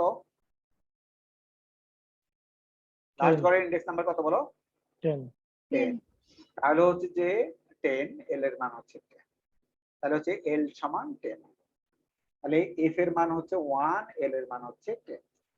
কারণ এই 10টা ডাটাকে 10, 27, 8, 9 এই যে 14 পর্যন্ত যে ডাটাগুলো আছে, ডাটাগুলোকে একটা অ্যারেতে রাখলে 27 থাকবে প্রথম ঘরে আর 14 থাকবে লাস্টের ঘরে। তাহলে 27 হচ্ছে প্রথম ঘরে যদি হয়, তাহলে এফ এর মান হচ্ছে 1, আর 14 আছে লাস্ট ঘরে, তাহলে এল এর মান হচ্ছে 10। তাহলে হচ্ছে যে 27 আছে হচ্ছে প্রথম ঘরে, এই জন্য এফ এর মান 1, আর যেহেতু 14 আছে লাস্ট ঘরে, এই জন্য এল এর মান হচ্ছে 10, যেহেতু 10 এর কাছে। এবার তোমাকে যেটা করতে হবে, আই নামক একটা ভেরিয়েবল নিতে হবে। মনে রাখবা আই এর শুরু হচ্ছে এফ এর পরেরটা থেকে। যেহেতু এফ এর মান 1, আই এর মান হবে 2। আর যে আরেকটা নিবা, যে এর মান শুরু হবে এল এর মান যত সেখান থেকে। আমি আবার বলছি, আই এর মান শুরু হবে হচ্ছে এফ এর পরেরটা থেকে। যেহেতু এফ এর মান 1, তাহলে আই এর মান 2। যেহেতু এল এর মান 10, যে এর মান শুরু হবে হচ্ছে 10 থেকে। এবার তোমার টার্গেট থাকবে আই কে সামনের দিকে আগানো, আর জে কে হচ্ছে পিছনের দিকে ব্যাক করানো। জে কে তুমি পিছনের দিকে টানবা, আর আই কে হচ্ছে তুমি সামনের দিকে নেবা, সামনের দিকে টানবা, যতক্ষণ পর্যন্ত একজন আরেকজনকে ক্রস না করে। তুমি হচ্ছে আই কে, আবার বলছে আই কে সামনের দিকে আগাবা, জে কে হচ্ছে পিছনের দিকে নিবা। এক পর্যায়ে আই যখন জে কে ক্রস করে ফেলবে তখন স্টপ হয়ে যাবে। এটা হচ্ছে মোদ্দা কথা। আই কে সামনের দিকে টানবো, জে কে পিছাবো, এবং হচ্ছে যে যতক্ষণ পর্যন্ত আই জে কে ক্রস না করে। স্যার এখানে কি j এর মান 14 নাকি 10? জে এর মান হচ্ছে 10। এই যে জে কমা এল সমান 10 লিখছে। তাহলে হচ্ছে এবার আসো, এইখানে বলছি হচ্ছে যে মনে রাখবা 27 কে আমরা ধরলাম হচ্ছে পিভট এলিমেন্ট। 27 হচ্ছে আমাদের পিভট এলিমেন্ট। তাহলে তোমাকে অলওয়েজ পিভট এলিমেন্টে জে কে আমি বলছি আই কে কোথায় নিবা বলছিলাম, মনে আছে? আই কে কোন দিকে নিবা বলছিলাম? সামনের দিকে। সামনের দিকে। আর জে কে কোন দিকে নিবা বলছি? পিছনের দিকে। পিছনের দিকে। কিভাবে নিবা সেটা কিন্তু একটা শর্ত আছে। সেই শর্তটা হচ্ছে পিভট এলিমেন্টের সাথে কম্পেয়ার করতে হবে। 27 হচ্ছে আমার পিভট এলিমেন্ট। 27 হচ্ছে আমার পিভট এলিমেন্ট। তাহলে 27 যদি আমার পিভট এলিমেন্ট হয়, তাহলে এই 27 এর সাথে হচ্ছে আমি অলওয়েজ কম্পেয়ার করব। সেজন্য লিখছি, লক্ষ্য করো এই যে এখানে আমি লিখে দিচ্ছি, এই যে আমার মাউসের দিকে তাকাও, AF is greater than equal to AI. If this condition is true, you have to proceed I by one space, one cell. You have to proceed I by one cell in the forward direction. তুমি তাহলে I কে সামনের দিকে আগানো, I কে সামনের দিকে আগানোর শর্ত হচ্ছে AF। AF মানে হচ্ছে আমাদের 27, 27 হচ্ছে আমাদের পিভট এলিমেন্ট। তাহলে AF মানে হচ্ছে যে আমাদের, কারণ F এর মান 1, লক্ষ্য করো F এর মান 1 যদি হয়, A1 ঘরে আছে 27, তাহলে 27 is greater than equal to AI। এই কন্ডিশন যদি সত্য হয় তাহলেই কেবলমাত্র তুমি আই কে আগাবা। আর হচ্ছে জে কে পিছাবা বলছি, জে কে বলছি পিছাইতে, নিচের কন্ডিশনটা যদি সত্য হয় তাহলে জে কে পিছাবা। তাহলে আই কে আগাইতে হলে উপরের কন্ডিশনটা সত্য হইতে হবে, আর জে কে পিছাইতে হলে হচ্ছে নিচের কন্ডিশনটা সত্য হতে হবে। তাহলে হচ্ছে যে এইখানে হচ্ছে যে আই কে আগাবো, জে কে হচ্ছে পিছাবো। তাহলে হচ্ছে যে এই দুইটাকে হচ্ছে আই কে আগানো শর্ত হচ্ছে এটা, জে কে পিছানোর শর্ত হচ্ছে এটা। এই দুই কন্ডিশন হচ্ছে যে মনে রাখতে হবে, আই কে আগানোর শর্ত এবং জে কে পিছানোর শর্ত। প্রথমে আসো আমরা আই কে আগানোর চেষ্টা করি। দেখতে পাচ্ছ আমি প্রথমে বলছিলাম যে আই হবে এফ এর পরেরটা, আই হচ্ছে এফ এর পরেরটা নিলাম, আই হচ্ছে এফ এর পরেরটা নিলাম। সেটা হলো যেহেতু এফ এর মান 1, আই এর মান হচ্ছে 2। প্রথমে আমরা তুলনা করি এফ। এফ গড়ে আছে 27, এফ গড়ে আছে তোমার 27 is greater than equal to AI ঘরে আছে 8। এআই ঘরে আছে 8, কারণ আই এর মান যদি 2 হয় এ2 ঘরে আছে 8, তাহলে এ1 যেহেতু এফ এর মান তোমার 1, এ1 ঘরে আছে 27 is greater than equal to AI, I এর মান আছে হচ্ছে 2, তাহলে এ2, এ1 ইজ গ্রেটার দ্যান এ2, তাহলে এ1 এর মান আছে 27, এ2 এর মান আছে 8। This condition is true. এই কন্ডিশন সত্য হলে তোমাকে আমি বলছি আই কে সামনের দিকে আগাইতে হবে, তাহলে আই এর মান 2 ছিল, আই এর মান 3 হয়ে গেছে। আই এর মান 3 হওয়ার পরে মনে রাখতে হবে আবারও কিন্তু আই কে আগানোর চেষ্টা করতে হবে, আই কে আবারও আগানোর চেষ্টা করতে হবে। তোমার এফ এর মান হচ্ছে 27, এফ এর মান হচ্ছে 27, এআই এর মান হচ্ছে 9, এআই এর মান হচ্ছে 9, তাহলে 27 is greater than equal to 9। এই কন্ডিশন আবারও সত্য। এই কন্ডিশন যদি আবারও সত্য হয় আই কে কিন্তু আবারও এক ঘর আগালাম, আই কে কিন্তু আবারও কিন্তু আমরা এক ঘর আগাইলাম। তাহলে আগানোর পরে এবার লক্ষ্য করো এফ সমান 27, এফ সমান 27, এআই সমান হচ্ছে 32, এআই সমান 32, 27 is greater than equal to 32। এই কন্ডিশন কিন্তু এখন মিথ্যা। প্রথম কন্ডিশনটা লক্ষ্য করো মিথ্যা হয়ে গেছে, যেহেতু প্রথম কন্ডিশন মিথ্যা হয়ে গেছে তুমি আর আই কে আগাইতে পারবা না, আই কিন্তু আটকাই গেছে, আই কিন্তু আটকাই গেছে কারণ প্রথম কন্ডিশনটা মিথ্যা। এবার তোমার টার্গেট হবে যখনই আই আটকা যাবে তোমার টার্গেট হবে জে কে পিছানো। যেহেতু আই আটকা গেছে এবার জে কে তুমি পিছাবা। আমি জে কে পিছানোর চেষ্টা করতেছি, জে কে পিছানোর শর্ত হচ্ছে এটা, এ এফ গড়ে আছে হচ্ছে 27, এফ গড়ে আছে 27 লেস দেন এ জে, যে নাম্বার ঘরে যে আছে হচ্ছে 10, তাহলে হচ্ছে যে A1 less than A10, A1 ঘরে আছে 27, যেহেতু 27 পিভট এলিমেন্ট সুতরাং 27 লেস দেন AJ, যে AJ এর মান হচ্ছে 10, তাহলে A10 ঘরে আছে 14, তাহলে 27 লেস দেন 10 এই কথা কিন্তু মিথ্যা, এই কথা মিথ্যা। 27 লেস দেন 14 এই কথা মিথ্যা। তাহলে জেও আটকাই গেছে কারণ জেকে তুমি আর পিছাতে পারবা না, কারণ এই জের কন্ডিশনটা প্রথমবারে মিথ্যা, জের কন্ডিশন প্রথমবারে মিথ্যা হয়ে গেছে, জের কন্ডিশনটা জেকে পিছানোর কন্ডিশনটা যেহেতু প্রথমবার মিথ্যা জে আটকাই গেছে। এইখান দিয়ে আটকাই গেছে আই, এইখান দিয়ে আটকাই গেছে জে, যেহেতু আই জে দুইজনে আটকাই গেছে দুইজনকে তোমার ইন্টারচেঞ্জ করে দিতে হবে। আই জে যেহেতু দুইজনে আটকাই গেছে সেহেতু আই তম ডাটাটা এবং যে তম ডাটাটাকে তোমার সোয়াপ করতে হবে, ইন্টারচেঞ্জ করতে হবে। You have to interchange the elements where I and J exist. তাহলে 32 আর 14 কে তোমার ইন্টারচেঞ্জ করে দিতে হবে, কারণ এই যে আই এর মান 4 এ এসে আই আটকাই গেছিল, জের মান 10 এ এসে প্রথমবারেই জের মান 10 ছিল, জের মান হচ্ছে যে পিছানো যায়নি, তাহলে আই আর জে যখনই আটকাই গেছে তখন হচ্ছে আই তম এলিমেন্ট এবং জে তম এলিমেন্টকে ইন্টারচেঞ্জ করতে হবে। স্যার বলা শেষ করি, ইন্টারচেঞ্জ করলে কি হবে 32 এর জায়গায় যাবে 14, 14 জায়গায় যাবে হচ্ছে 32। আমি আবার বলছি 32 এর জায়গায় যাবে 14, 14 জায়গায় যাবে 32। এবং আরেকটা জিনিস মাথায় রাখতে হবে, ইন্টারচেঞ্জ তো করলাম 32 আর 14 কে ইন্টারচেঞ্জ করলাম, ইন্টারচেঞ্জ করার পরে আই এর মান অটোমেটিক বাড়াই দিবে। আই এর মান আগে 4 ছিল, আই এর মান 5 হয়ে গেছে। জের মান আগে 10 ছিল, জের মান কিন্তু 9 হয়ে গেছে। আমরা কার সাথে ইন্টারচেঞ্জ করছি 32 এর সাথে 14 কে সোয়াপ করছি, 32 যাবে 14 জায়গায়, 14 যাবে 32 এর জায়গায়। তাহলে যদি যায় এবং হচ্ছে বলছি সোয়াপ করার পরে ইন্টারচেঞ্জ করার পরে তুমি হচ্ছে আই এর মান আগে 4 ছিল, আই এর মান 5 হয়ে যাবে, জের মান হচ্ছে আগে 10 ছিল, জের মান 9 বলো এবার। স্যার আপনি যেরকম করেছেন আগে আই গুলো চেক করে নিয়েছেন, তারপর আগে আইকে সবার আগে আই যত দূর যাওয়া সম্ভব আই যাইতে থাকবে যতক্ষণ সত্য হয়। এরকম করে না যে একবার আই দেন চেক করবো, দেন আবার আই চেক করবো, দেন আবার না এইভাবে না, প্রথমে আই সব চেক করা শেষ, আই যতক্ষণ সত্য হবে এই কন্ডিশনটা যতক্ষণ সত্য হবে, উপরের কন্ডিশন যতক্ষণ সত্য হবে আইকে তুমি আগাইতেই থাকবা। আর যখনই আই কে আগানো শেষ, আই আর আগাইতে পারতেছো না, তখন তুমি জে কে পিছানোর চেষ্টা করবা। তখন জেও আটটায় যাবে, আই আর জে যখন আটটায় যাবে তখন ওই ডাটা দুইটাকে ইন্টারচেঞ্জ করে দিবা, যেমন 32 আর 14 কে আমরা ইন্টারচেঞ্জ করেছি। তারপরে যেটা তারপর করবা, আবার আগানো শুরু করবো। হ্যাঁ তারপর হচ্ছে যে তখন হচ্ছে যে ইন্টারচেঞ্জ করার পরে কি বলছি, আই এর মান অটোমেটিক বাড়াই দিবা। ইন্টারচেঞ্জ করার পরে আই এর মান আগে 4 ছিল, আই এর মান 5 করে দিবা।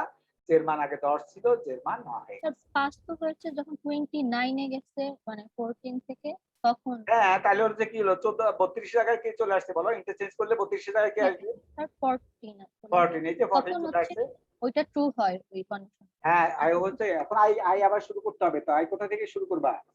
আই শুরু করবা হচ্ছে যে আই আগে ছিল হচ্ছে 4 এ, অটোমেটিক বলছি, অটোমেটিক। এবার কিন্তু আর চেকিং ছাড়া বলছি। আই এর মান আগে 4 ছিল, আই এর মান 5 হয়ে গেছে, অটোমেটিক। আই এর মান আগে 4 ছিল, ইন্টারচেঞ্জ করার পরে বলছি অটোমেটিক করবা, যে আই এর মান 4, আই এর মান 5 হয়ে গেছে। এবং অটোমেটিক জের মান 1 কমাইবা, জের মান আগে 10 ছিল, অটোমেটিক জের মান 1 কমে গেছে 9। এটা হয়ে গেছে। এবার আবার কিন্তু একই কথা প্রযোজ্য, আবার আইকে আগানোর চেষ্টা করবা। এই যে এই শর্ত, এই শর্ত মানে এই যে তোমাকে আগে একটা শর্ত দিছিলাম, শর্ত বুঝাইছিলাম, আইকে আগানোর শর্ত, ওই শর্ত দিয়ে স্যার ওইটা যদি 14 না হয়ে মানে 27 এর থেকে বড় হতো, তখন তো ওটা তাহলে তাহলে তো আটকা যেত, যেত না, আটকা তখন যেত। আবার আটকে যেত।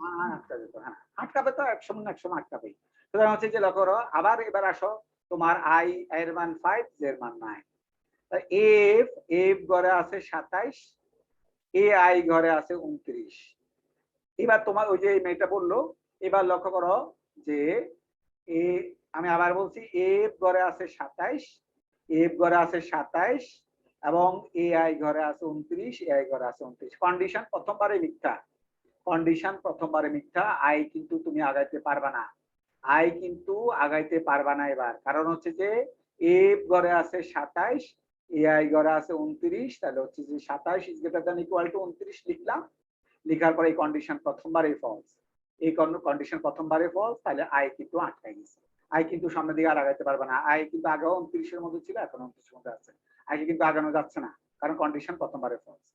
এবার জে কে পিছাইতে হবে, যেহেতু আই আটকে গেছে, এবার জে কে পিছানোর চেষ্টা করতে হবে। দেখি আমরা জে কে পিছানো যায় কিনা। এফ ঘরে আছে 27, এ জে ঘরে আছে 55, এফ ঘরে আছে 27, আবার বলছি এফ ঘরে আছে 27, এ জে ঘরে আছে 55, তাহলে 27 লেস দেন 55। এবার কিন্তু এই কন্ডিশন সত্য। এই কন্ডিশন সত্য হলে কথা ছিল জে কে পিছাবো, জের মান 9 ছিল, জের মান 8 হয়ে গেছে। জের মান 9 ছিল, জের মান 8 হয়ে গেছে। আবারও চেষ্টা করতে হবে জে কে পিছানোর, আবার চেষ্টা করি জে কে পিছানোর। এখানে হচ্ছে যে এফ ঘরে আছে 27, এ জে ঘরে আছে 26, এ জে ঘরে আছে 26, তাহলে হচ্ছে যে 27 less than 26, this condition is false, this condition is false now. এই কন্ডিশন কিন্তু ফলস হয়ে গেছে। তাহলে কন্ডিশন লক্ষ্য করো, যেহেতু যে এর কন্ডিশন ফলস হয়ে গেছে, যে কে পিছানোর কন্ডিশন ফলস হয়ে গেছে, যে কে আর তুমি পিছাতে পারতেছো না। এবার কিন্তু আই আটকায় গেছে এদিকে, যে আটকায় গেছে এদিকে, আবার সোয়াপ করতে হবে, ইন্টারচেঞ্জ করতে হবে আবার। তাহলে 29 আর 26-এ তুমি ইন্টারচেঞ্জ করে দিবা। 29 আর 26 ইন্টারচেঞ্জ করে দিলাম, তাহলে 26 আর 29 হচ্ছে আমি ইন্টারচেঞ্জ করে দিলাম। 26 আর 29 হচ্ছে আমি ইন্টারচেঞ্জ করে দিলাম, তাহলে 26 যাবে 29 এর জায়গায়, 29 যাবে 26 জায়গায়, গেলে এরকম হবে। তারপরে হচ্ছে তোমাকে আমি এটাও বলছি যে সোয়াপ করার পরে কি বলছি, আয়ের মান আই বাড়াবো যে যে কমাবো। কমাবো। তাহলে আয়ের মান 5 ছিল, আয়ের মান 6 হয়ে গেছে অটোমেটিক। জের মান 8 ছিল, জের মান 7 হয়ে গেছে। জের মান 7 ছিল, জের মান 8 ছিল আগে, ইন্টারচেঞ্জ করার পরে জের মান 7 হয়ে গেছে। আগে আয়ের মান 5 ছিল, ইন্টারচেঞ্জ করার পরে আয়ের মান 6 হয়ে গেছে। এবার লক্ষ্য করা, আবার তুমি আইকে আগের নিয়মে আবার আইকে আগানোর চেষ্টা করবা। তোমার এফ ঘরে আছে 27, এআই ঘরে আছে হচ্ছে 18, 27 যেহেতু 18 যে ছোট এই কন্ডিশন অনুসারে, প্রথম কন্ডিশন অনুসারে, তাহলে আবারও কিন্তু আইকে আমি আগাইতে পারবো। আয়ের মান 6 থেকে আয়ের মান 7 হয়ে গেছে। তারপরে 27-এর সাথে আবারও যেহেতু কন্ডিশন সত্য হয়েছে, আবারও কিন্তু চেক করতে হবে। আবার প্রথম কন্ডিশনটা আবারও চেক করবা যে আইকে আরো আগানো যায় কিনা। এফ ঘরে আছে 27, এআই ঘরে আছে 15, তাহলে 27, এই যে কন্ডিশনটা আবারও সত্য, আবারও সত্য হইলে আয়ের মান হয়ে গেছে হচ্ছে 8। তারপরে লক্ষ্য করো আয়ের মান 8 হয়ে গেছে, যেহেতু এ ঘরে আছে 27, এ আই ঘরে আছে 29, প্রথম কন্ডিশন অনুসারে প্রথম কন্ডিশন ফলস হয়ে গেছে। প্রথম কন্ডিশন স্যার, ফলস I আর J কে আমি বলি নেই, তারপর তুমি বলো। কথার মাঝখানে কথা বললে কিন্তু তখন কিন্তু তুমি নিজে বুঝতে কষ্ট হবে। আমার বলা শেষ হোক, তারপর আমি বলতেছি। তারপর হচ্ছে এ ঘরে আছে 27, এ আই ঘরে আছে 29, প্রথম কন্ডিশনটা ফলস। ফলস হওয়ার পরে হচ্ছে যে আই আটকাই গেছে। আয় আটকায় গেলে আমার কথা ছিল জে কে পিছাইতে হবে। আয় আটকায় গেলে জে কে পিছাইতে হবে, এবং জে কে পিছানোর শর্ত তোমাকে আমি বলে দিচ্ছি এখানে। এ ঘরে আছে 27, এ জে ঘরে আছে 15, এটা কিন্তু প্রথমবারে ফলস, এই জন্য জেও কিন্তু আটকায় গেছে। আয় আটকাইছে 29-এ এসে, জে আসছে হচ্ছে যে এখানে 7। লক্ষ্য করো এখন কিন্তু আমি দেখতে পাচ্ছি আই কে আমি সামনের দিকে অনেক দূর নিয়ে গেছি, নেওয়ার পরে আই এসে এইটা আটকায় গেছে। জে কে কিন্তু আমি পিছাইতেই পারতেছি না, যে কারণ হচ্ছে প্রথমবারে কন্ডিশনটা ফলস, তাহলে জেও আটকায় গেছে। কিন্তু এখন লক্ষণীয় হচ্ছে তোমার আই কিন্তু জে কে ক্রস করে গেছে। এখন কিন্তু লক্ষণীয় হচ্ছে আই জে কে ক্রস করে গেছে।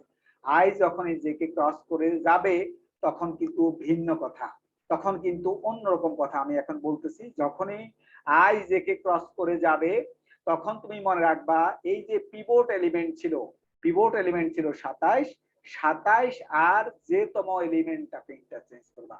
আমি আবার বলছি, যেহেতু আমাদের আই জে কে ক্রস করে চলে গেছে, আই অলরেডি জে সামনে চলে গেছে, জের মান আই মান আই জের মান হচ্ছে 7 আর আই এর মান হচ্ছে 8। দেখতে পাচ্ছ আই আর জে একজন আরেকজনকে ক্রস করে গেছে, কারণ জের মান হচ্ছে 7 আর আই এর মান হয়ে গেছে 8।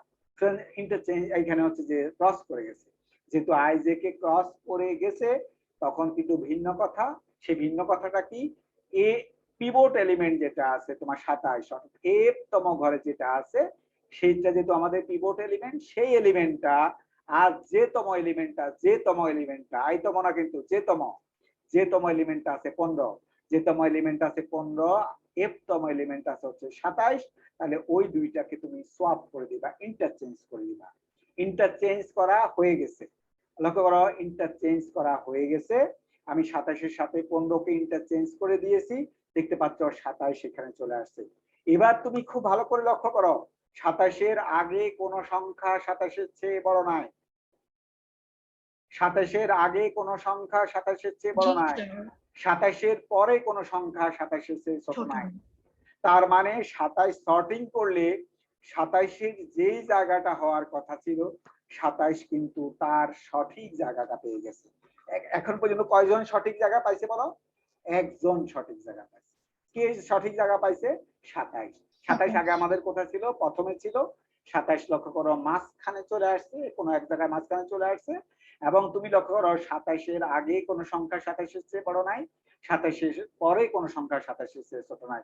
সুতরাং 27 কিন্তু তার সঠিক জায়গাটা পেয়ে গেছে। 27 যেহেতু সঠিক জায়গাটা পেয়ে গেছে, সুতরাং হচ্ছে লক্ষ্য করো তোমার এই 27-কে আমাদের 27-এর নাম হচ্ছে ফার্স্ট পার্টিশনিং এলিমেন্ট।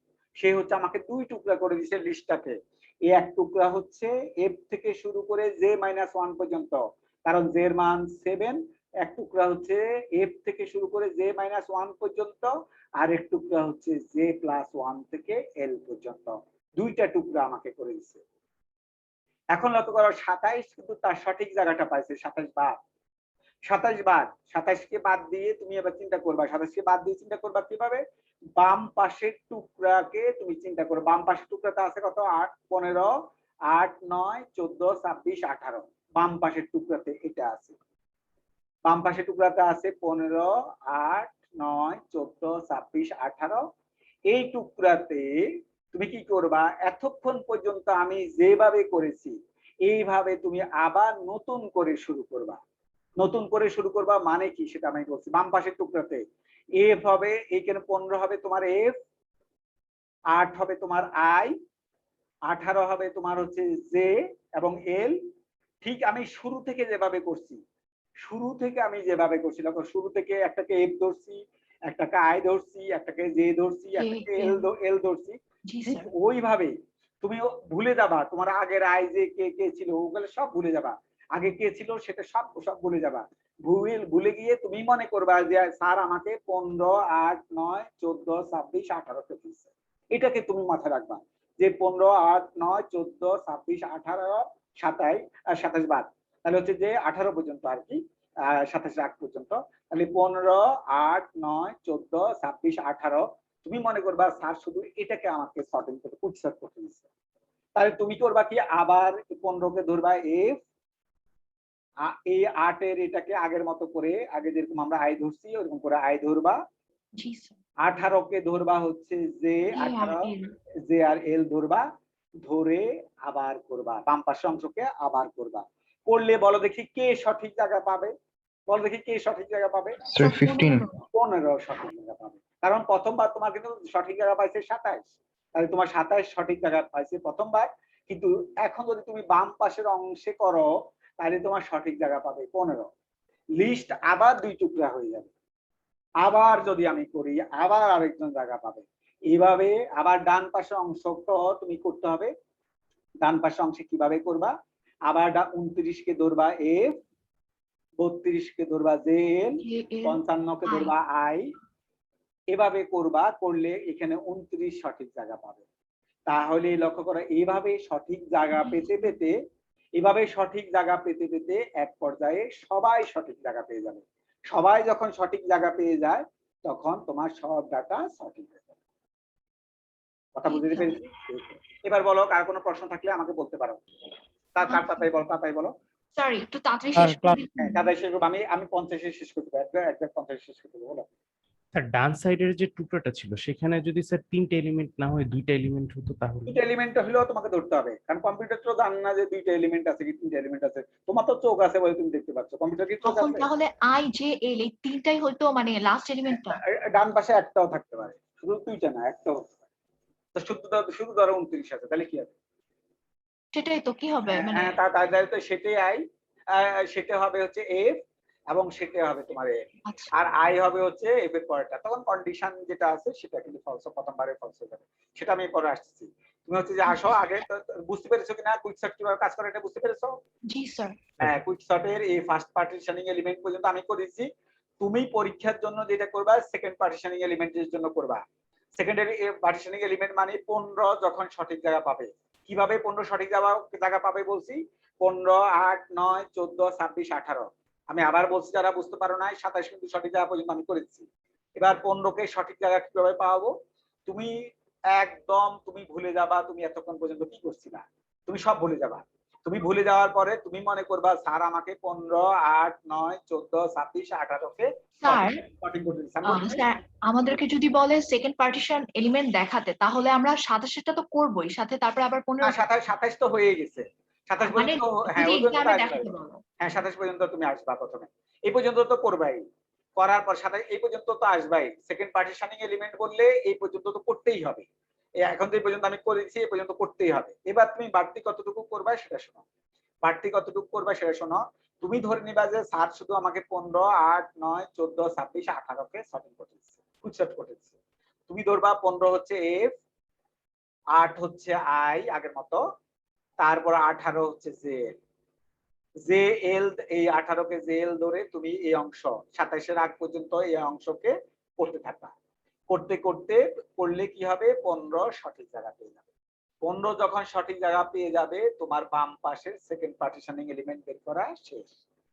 এবার তোমাকে ডান পাশে করতে হবে। সেকেন্ড পার্টিশনিং এলিমেন্টে শুধু বাম পাশ করলে হবে না, ডান পাশে করতে হবে। ডান পাশে 29 কে ধরবা এফ, 55 কে হচ্ছে আই, 32 কে হচ্ছে জে এল ধরবা। তুমি ভুলে যাবা যে আগে তোমার কে আই জে কে ছিল, সব ভুলে যাবা, তুমি সব ভুলে যাবা। তুমি তুমি ভুলে গিয়ে তুমি ধরবা যে 29, 55 আর 32 আছে। 29, 55 আর 32 আছে। 29, 55, 32 এই তিনটা ডাটা আছে। 29, 55, 32 আছে, এই তিনটা আছে। তাহলে 29 কে ধরবা হচ্ছে, আবার বলছি এফ, 55 হচ্ছে আই, 32 হচ্ছে জে এল ধরে এতক্ষণ পর্যন্ত যেভাবে করছি এইভাবে করতে থাকবা। করলে 29 ডান পাশে হচ্ছে 29 সঠিক জায়গা পাবে। বাম পাশে 15 সঠিক জায়গা পেয়েছে, ডান পাশে হচ্ছে 29 সঠিক জায়গা পেয়েছে। 15 এবং 29 হবে হচ্ছে তোমার সেকেন্ড পার্টিশনিং এলিমেন্ট। এই পাশে দুইটাই হবে। হ্যাঁ, দুইটাই হবে। বাম পাশে হবে 15 সেকেন্ড পার্টিশনিং এলিমেন্ট, আর ডান পাশে সেকেন্ড পার্টিশনিং এলিমেন্ট হবে হচ্ছে 29। তাহলে তোমার সেকেন্ড পার্টিশনিং এলিমেন্ট হয়ে যাবে শেষ। এইভাবে হচ্ছে তুমি সেকেন্ড পার্টিশনিং এলিমেন্ট পর্যন্ত করবা। আমি সংক্ষেপে 1 মিনিটে জাস্ট হচ্ছে অ্যালগরিদমটা বলে দেই। লক্ষ্য করো 1 মিনিটে অ্যালগরিদমটা বলে দেন, তুমি কিন্তু ভুলে যাবে সামনের ক্লাসে। এখানে লক্ষ্য করো যে এ হচ্ছে তোমার অ্যারেটা। তুমি বলতে পারো স্যার এ কি জিনিস? এ হচ্ছে লক্ষ্য করো এই যে 27, 8, 9, 32, 29, 18, 15, 26, 55, 14 এই যে ডাটাগুলো আছে এই ডাটাগুলো একটা অ্যারেতে আছে। সেই অ্যারেটার নাম হচ্ছে এ। এই যে 27, 8, 9, 32, 29, 18, 55, 26, 55, 14 এই ডাটাগুলা হচ্ছে একটা অ্যারেতে আছে যার নাম হচ্ছে এ। তাহলে হচ্ছে যে এই যে লক্ষ্য করো আমি লিখছি ভয়েড কিউ শর্ট, কিউ মানে হচ্ছে কুইক শর্ট, কিউ শর্ট মানে কুইক শর্ট, আমি ব্র্যাকেট দিছি প্যারামিটার দিছি, প্রথম হচ্ছে এ, এ মানে হচ্ছে তোমার অ্যারেটা, এ মানে হচ্ছে তোমার অ্যারেটা যে ডাটাগুলো এই যে 10টা অ্যারে যে 10টা ডাটা যেখানে আছে সেটার নাম হচ্ছে এ অ্যারে। তারপরে হচ্ছে প্রথম ডাটাটার ইনডেক্স নাম্বার হচ্ছে এফ, 27 এর ইনডেক্স নাম্বার হচ্ছে এফ, এফ এর মান হচ্ছে 1। এই যে আমি প্রথম ডাটাটার ইনডেক্স নাম্বার হচ্ছে এফ। লার্জ ডাটাটার ইনডেক্স নাম্বার হচ্ছে এল, লার্জ ডাটাটার ইনডেক্স নাম্বার এল, সেটাকে হচ্ছে আমি এল কে নিয়েছি। তাহলে অ্যারেটা নিয়েছি, প্রথম ডাটাটার ইনডেক্স নাম্বার এফ, এফ কে নিয়েছি, দ্বিতীয় ডাটাটার ইনডেক্স নাম্বার হচ্ছে এল, তাহলে হচ্ছে যে এল কে নিয়েছি। তাহলে আমার কিছু প্যারামিটারটা বুঝতে পেরেছো? এখন কথা আসো আমি এখানে চেক করছি if L is greater than F. ধরো তোমার একটা ডাটা আছে, বলো দেখি কি হবে। একটা ডাটা আছে, একটা ডাটা আছে, তাহলে এবার ধরো এর মধ্যে শুদ্ধ কন্ডিশন ফলস হবে, মানে একটা কন্ডিশন ফলস হবে, কারণ একটা ডাটা থাকলে তোমার সর্টিং করার দরকার নাই। একটা ডাটা থাকলে শুধু এর এর মধ্যে ধরো একটা ডাটা আছে 10 আছে, এর এর মধ্যে ধরো শুধু 10 আছে, বলো দেখি এফ কত হবে, এল কত হবে? দুইটাই 10 হবে। না 10 হবে না, এক আর কি। এফ এর মান 1, এল এর মান 1। আমার তো এফ আর এল তো আর 10 না। এফ এর এফ মানে হলো ও index স্যার, হ্যাঁ হ্যাঁ। এফ এর মান হচ্ছে 1, তখন এল এর মান 1। ধরো শুধু 27 আছে, এর এর মধ্যে শুধু 27 আছে, বাকি ডাটাগুলো নাই, একটাও নাই। ধরো হ্যাঁ 8, 9, 10, 32 আছে, তাহলে এফ এর মান কত, এল এর মান কত? এফ এর মান 1, এল এর মান 1, এফ এর মান 1, এল এর মান 1। ধরো 8, 9, 32, 29, 18, 55, 26, তারপর হচ্ছে 55, 14, এগুলো কোনোটাই নাই। ধরো এগুলো সব নাই, শুধু 27 আছে। তাহলে এফ এর মান কত, এল এর মান কত বলো দেখি? এফ এর মান, এফ এর মান 1, এল এর মান 1। তাহলে এফ এর মানও 1, এল এর মান 1। তাহলে এফ এর মানও 1, এল এর মানও যদি 1 হয় আর এর এর মধ্যে যদি একটা ডাটা হয়, তাহলে তুমি সর্টিং করবা না করবা না? সর্টিং করার দরকার নাই, কারণ একটাই তো ডাটা আছে। একটা ডাটা তুমি কি সর্টিং করবে? একটা ডাটা সর্টিং করার কিছু আছে বলো? No sir. আমি তোমাকে বললাম যে ছোট থেকে বড় দিকে সাজাও, ডাটাই আছে 27, তাহলে ছোট থেকে বড় দিকে সাজানো কি আছে? একটাই তো আছে ডাটা। তাহলে হচ্ছে আমি বলছি যে if L is greater than F, বলছি যে যদি বেশি ডাটা থাকে, একটা ডাটা হচ্ছে বেশি ডাটা থাকে, তাহলে লক্ষ্য আমাদের এল এর মান কত? আমাদের এল এর মান হচ্ছে 10, আমাদের এল এর মান 10, আমাদের এফ এর মান হচ্ছে 1। তাহলে হচ্ছে যে এল এর মান 10, এফ এর মান হচ্ছে 1। তাহলে বলছি যে বেশি ডাটা যদি থাকে, একটা হচ্ছে যদি বেশি ডাটা থাকে তাহলে বলছি সর্টিং করো, কারণ একটা ডাটা থাকলে তো আমি সর্টিং করবো না। একটা ডাটা থাকলে আমার সর্টিং করার কোন দরকার আছে? দরকার নাই। তাহলে একটা ডাটা আমি কি সর্টিং করবো? সর্টিং করা দরকার। আমি এই জন্য চেক করছি যে ডাটা কি একটা আছে না একটা চেয়ে বেশি আছে। বলছি যে একটা চেয়ে বেশি থাকলে তাহলে তুমি সর্টিং করো। বলছি if L is greater than F, L এর মান ধরো আমাদের এই ক্ষেত্রে কত হবে? আমাদের এই ক্ষেত্রে এল এর মান 10, এফ এর মান হচ্ছে 1, তাহলে হচ্ছে 10 ইজ গ্রেটার দ্যান এফ, তাহলে হচ্ছে যে সত্য। তাহলে সত্য হলে বলছি হচ্ছে যে সর্টিং করো, তাহলে সে সর্টিং করবে। সর্টিং শুরু করে। এক্সকিউ বুঝাই দিন প্লিজ। হ্যাঁ, এবার আসো তুমি আই কাকে নিছো? প্রথমবার আই কাকে নিছো বলো দেখি? প্রথমবার আই কাকে নিছো? প্রথমবার আই কে বলো দেখি? প্রথমবার আই কে? প্রথমবার হচ্ছে 8। 8 না, এর মান 2। ও 1 না সরি 2 2 2 2। 2, এর মান 2। তাহলে হচ্ছে আই কাকে নিছি বলো? এফ এর পরেরটা। এফ এর মান 1 ছিল, আই এর মান হচ্ছে 2 প্রথমবার। আর এফ এর মান 1, আই এর মান হচ্ছে প্রথমবার 2, সেটা লিখছি। বলছে আই সমান এফ প্লাস 1, আই সমান এফ প্লাস 1, কারণ যদি এফ এর মান তোমার 1 হয়, 1 যোগে 1 মানে 2, তার মানে আই এর মান হচ্ছে 2। সেটাই বললাম যে প্রথমবার আই এর মান হবে এফ এর মানের সাথে 1 যোগ করতে হবে, সেটাই বলছি। বলছে আই এর মান হচ্ছে এফ এর মানের সাথে 1 যোগ করতে হবে। তারপরে প্রথমবার জে কে বলো দেখি? জে কাকে নিছি আমি? প্রথমবার জে কোনটা? প্রথমবার ক্যান্সার এল। প্রথমবার হচ্ছে জে মান হচ্ছে এল এর সমান, সেটাই লিখছি। লক্ষ্য জে সমান এল লিখছি, অ্যালগরিদমে লিখছি জে এর মান হচ্ছে এল। স্যার আরেকটা ক্লাস শুরু হয়ে যাবে হ্যাঁ, এখন। আমি শেষ করে দিচ্ছি। তারপরে কারণ এটা কিন্তু সামনের ক্লাসে বুঝতে গেলে আবার কিন্তু আমার প্রথম থেকে বুঝে আসতে হবে না, কিন্তু তো আমি তো শেষ করতে পারবো না। তাহলে যে এইভাবে যদি আমি প্রত্যেকদিন ব্যাকে যাই তাহলে তো আমি তো আমার অ্যালগরিদমের টোটাল 12 চ্যাপ্টার শেষ হয়ে সর্টিং এ তো 1 চ্যাপ্টার মাত্র, আমার শেষ করতে হবে না, শেষ করতে হবে। তো চলো করো যে এটাকে আমি ইয়ে করে এটা পর্যন্ত শেষ করে রাখি তাহলে হবে। এবার হচ্ছে তোমাকে নেক্সট ক্লাসে অ্যাটেন্ডেন্স দিবে না? হ্যাঁ যে আচ্ছা আমি তাতে করে শেষ করে দিই। তুমি কতক্ষণ পর্যন্ত বলো আই কে কতক্ষণ পর্যন্ত আগাবা, আমি সংক্ষেপ করে দিই। আই কে কতক্ষণ পর্যন্ত আগাবা? যতক্ষণ না জে সমান হবে। যে সময় যে বলছি I less than equal to J, বলছি আই জে কে ক্রস না করা পর্যন্ত তুমি আগাবা। বলছে while I less than equal to J, বলছে আই জে কে ক্রস করা পর্যন্ত তুমি হচ্ছে করতে হবে। While I less than equal to J, বলছে আই জে কে ক্রস না করা পর্যন্ত হচ্ছে যে তোমাকে করতে হবে। এই যে হোয়াইল লুপ দিয়ে সেটা বলছি। এবার লক্ষ্য করো আই কে আগানোর শর্ত কি ছিল সেটা বলছি। বলছি F is greater than equal to, এটা হলো আই কে আগানোর শর্ত। লক্ষ্য করো এখানে একটা লুপ দিছি, এখানে একটা লুপ দিছি, লুপ দিয়ে হচ্ছে আই কে আগাইছি। এই যে তোমাকে আই কে আগানোর যে শর্তটা আমি বলছিলাম, আই কে আগানোর যে শর্তটা বলছিলাম, লক্ষ্য করো এখানে একটা আমি লুপ দিছি, এই লুপ দিয়ে হচ্ছে আই কে আগাইছি। আই কে যতক্ষণ পর্যন্ত F is greater than equal to A I হয়, যতক্ষণ পর্যন্ত এই কন্ডিশনটা সত্য হয় ততক্ষণ পর্যন্ত আই কে আগাইতে হবে। আই কে আগানোর যে শর্ত তোমাদেরকে আমি এখানে বলছি, সে আই কে আগানোর শর্তটা আমি লিখে দিচ্ছি।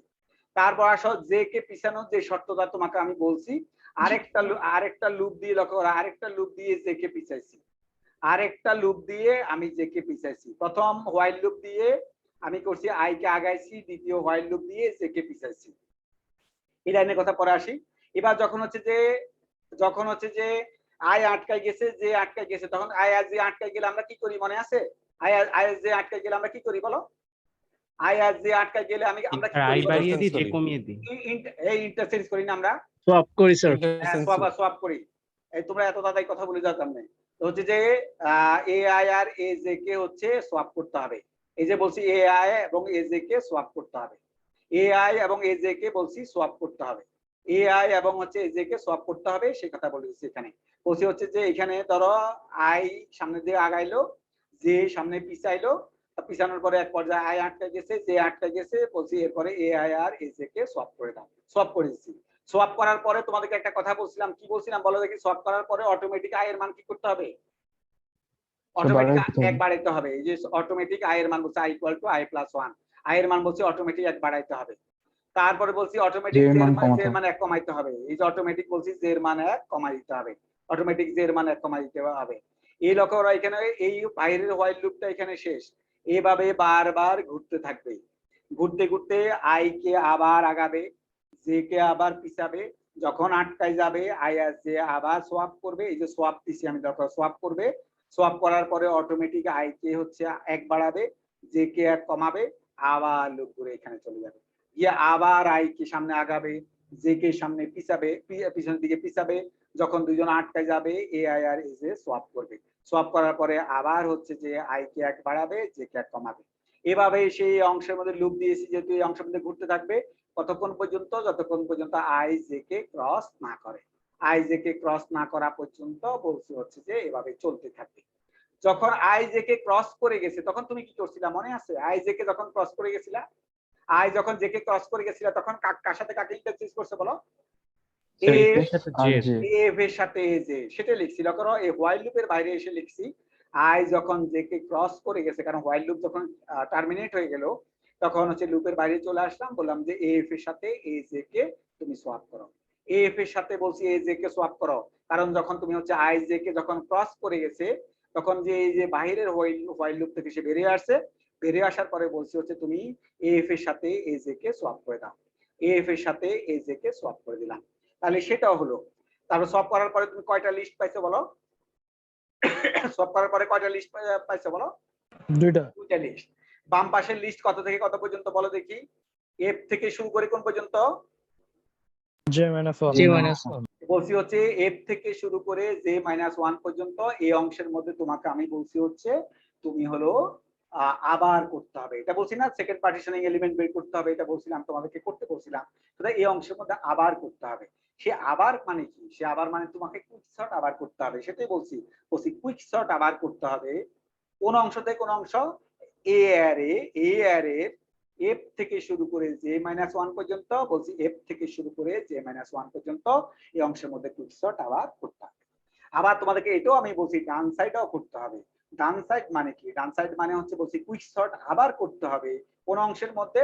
j+1 থেকে শুরু করে এল পর্যন্ত বলছি অ্যারে j+1 থেকে শুরু করে এল পর্যন্ত এই অংশের মধ্যে কুইক সর্ট করতে হবে আবার। তাহলে আমাদের মূল অ্যালগরিদমের নাম কিউ শর্ট। তুমি এখান থেকে কিউ শর্টকে আবার কল করছো, তাহলে সে এতক্ষণ পর্যন্ত যে কাজ করছে এই অংশ আবার করতে থাকবে। এই জিনিসটার নামেই হচ্ছে রিকারশন। দেখো ডিয়ার স্টুডেন্ট, তুমি হলো কুইক সর্ট করতে বলছি তোমাকে, তোমার ফাংশন নাম কুইক সর্ট। এখান থেকে কুইক সর্টকে আমি আবার কল করছি, কুইক সর্টের ভিতরে বসে কুইক সর্টকে আবার কল করছি। বলছি যে এফ থেকে শুরু করে j-1 পর্যন্ত, এফ থেকে শুরু করে j-1 পর্যন্ত এই অংশের মধ্যে তুমি এতক্ষণ পর্যন্ত আমি যা কাজ করে আসছি, এতক্ষণ পর্যন্ত আমি কি কাজ করে আসছি? আমি হচ্ছে কুইক সর্ট করছি। এই জন্য আমি লিখছি দেখো কুইক সর্ট এ অ্যারের এফ থেকে শুরু করে j-1 পর্যন্ত এই অংশের মধ্যে, এফ থেকে শুরু করে j-1 পর্যন্ত এই অংশের মধ্যে কুইক সর্ট আবার করতে হবে। আমি তোমাকে অলরেডি বলছি কাজ কিভাবে করবা, সুতরাং হচ্ছে কুইক সর্ট আবার করতে হবে, সেটি আমি এখানে অ্যালগরিদমে লিখছি। আবার তোমাকে এটাও বলছি ডান সাইডেও আবার করতে হবে। ডান সাইড মানে কি? এ অ্যারের j+1 থেকে শুরু করে এল পর্যন্ত এই অংশের মধ্যে আবার করতে হবে। তাহলে হচ্ছে যে লক্ষ্য করো এই অংশের মধ্যে আবার করতে হবে, তাহলে সেই অংশের মধ্যে এই যে সেটা আবার অ্যালগরিদমে লিখেছি। এই সাথে সাথে হচ্ছে আমার ইফ কন্ডিশন শেষ, ইফের শুরু এখানে, ইফের শেষ হচ্ছে এখানে, এবং হচ্ছে যে কুইক সর্ট অ্যালগরিদম শেষ। এ হচ্ছে তোমার কুইক সর্ট অ্যালগরিদম। এটা হচ্ছে আই কে আগানোর লজিক, এটা হলো জে কে পিছানোর লজিক। যখন দুজন আটকে যাবে এ আই আর এ জে কে হচ্ছে আমি সোয়াপ করে দিব। আই কে হচ্ছে যে সোয়াপ করার পরে আই কে অটোমেটিক এক বাড়ায় দিব, জে কে হচ্ছে এক পিছায় দিব। এখানে লুপ দিছি, লুপ বারবার ঘুরতে থাকবে কতক্ষণ পর্যন্ত? যতক্ষণ পর্যন্ত আই জে কে ক্রস না করে। আই জে কে যখন ক্রস করে যাবে তখন হচ্ছে আমি এফ এর সাথে এ জে কে সোয়াপ করে দিব, যেটা তোমাকে থেকে বলছি। এবং বলছি বাম সাইডে আবার কুইক শর্ট করতে হবে, বাম সাইডে কুইক শর্টের লজিক লিখছি। এখানে বলছি কুইক শর্ট আবার করতে হবে এফ থেকে j-1 পর্যন্ত এবং j+1 থেকে এল পর্যন্ত এই অংশের মধ্যে কুইক শর্ট আবার করতে হবে। তাহলে সে এইভাবে বারবার ঘুরতে থাকবে, ঘুরতে ঘুরতে এক পর্যায়ে পুরো জিনিস করে ফেলবে, শেষ কুইক শর্ট। ঠিক আছে, এবার নাম ডেকে নেই। তোমাদের নাম আমি সবাইকে আজকে প্রেজেন্ট দিয়ে দেই, তোমরা ক্লাসে চলে যাও। স্যার লেকচারটা একটু প্লিজ আজকে দিয়ে দিন।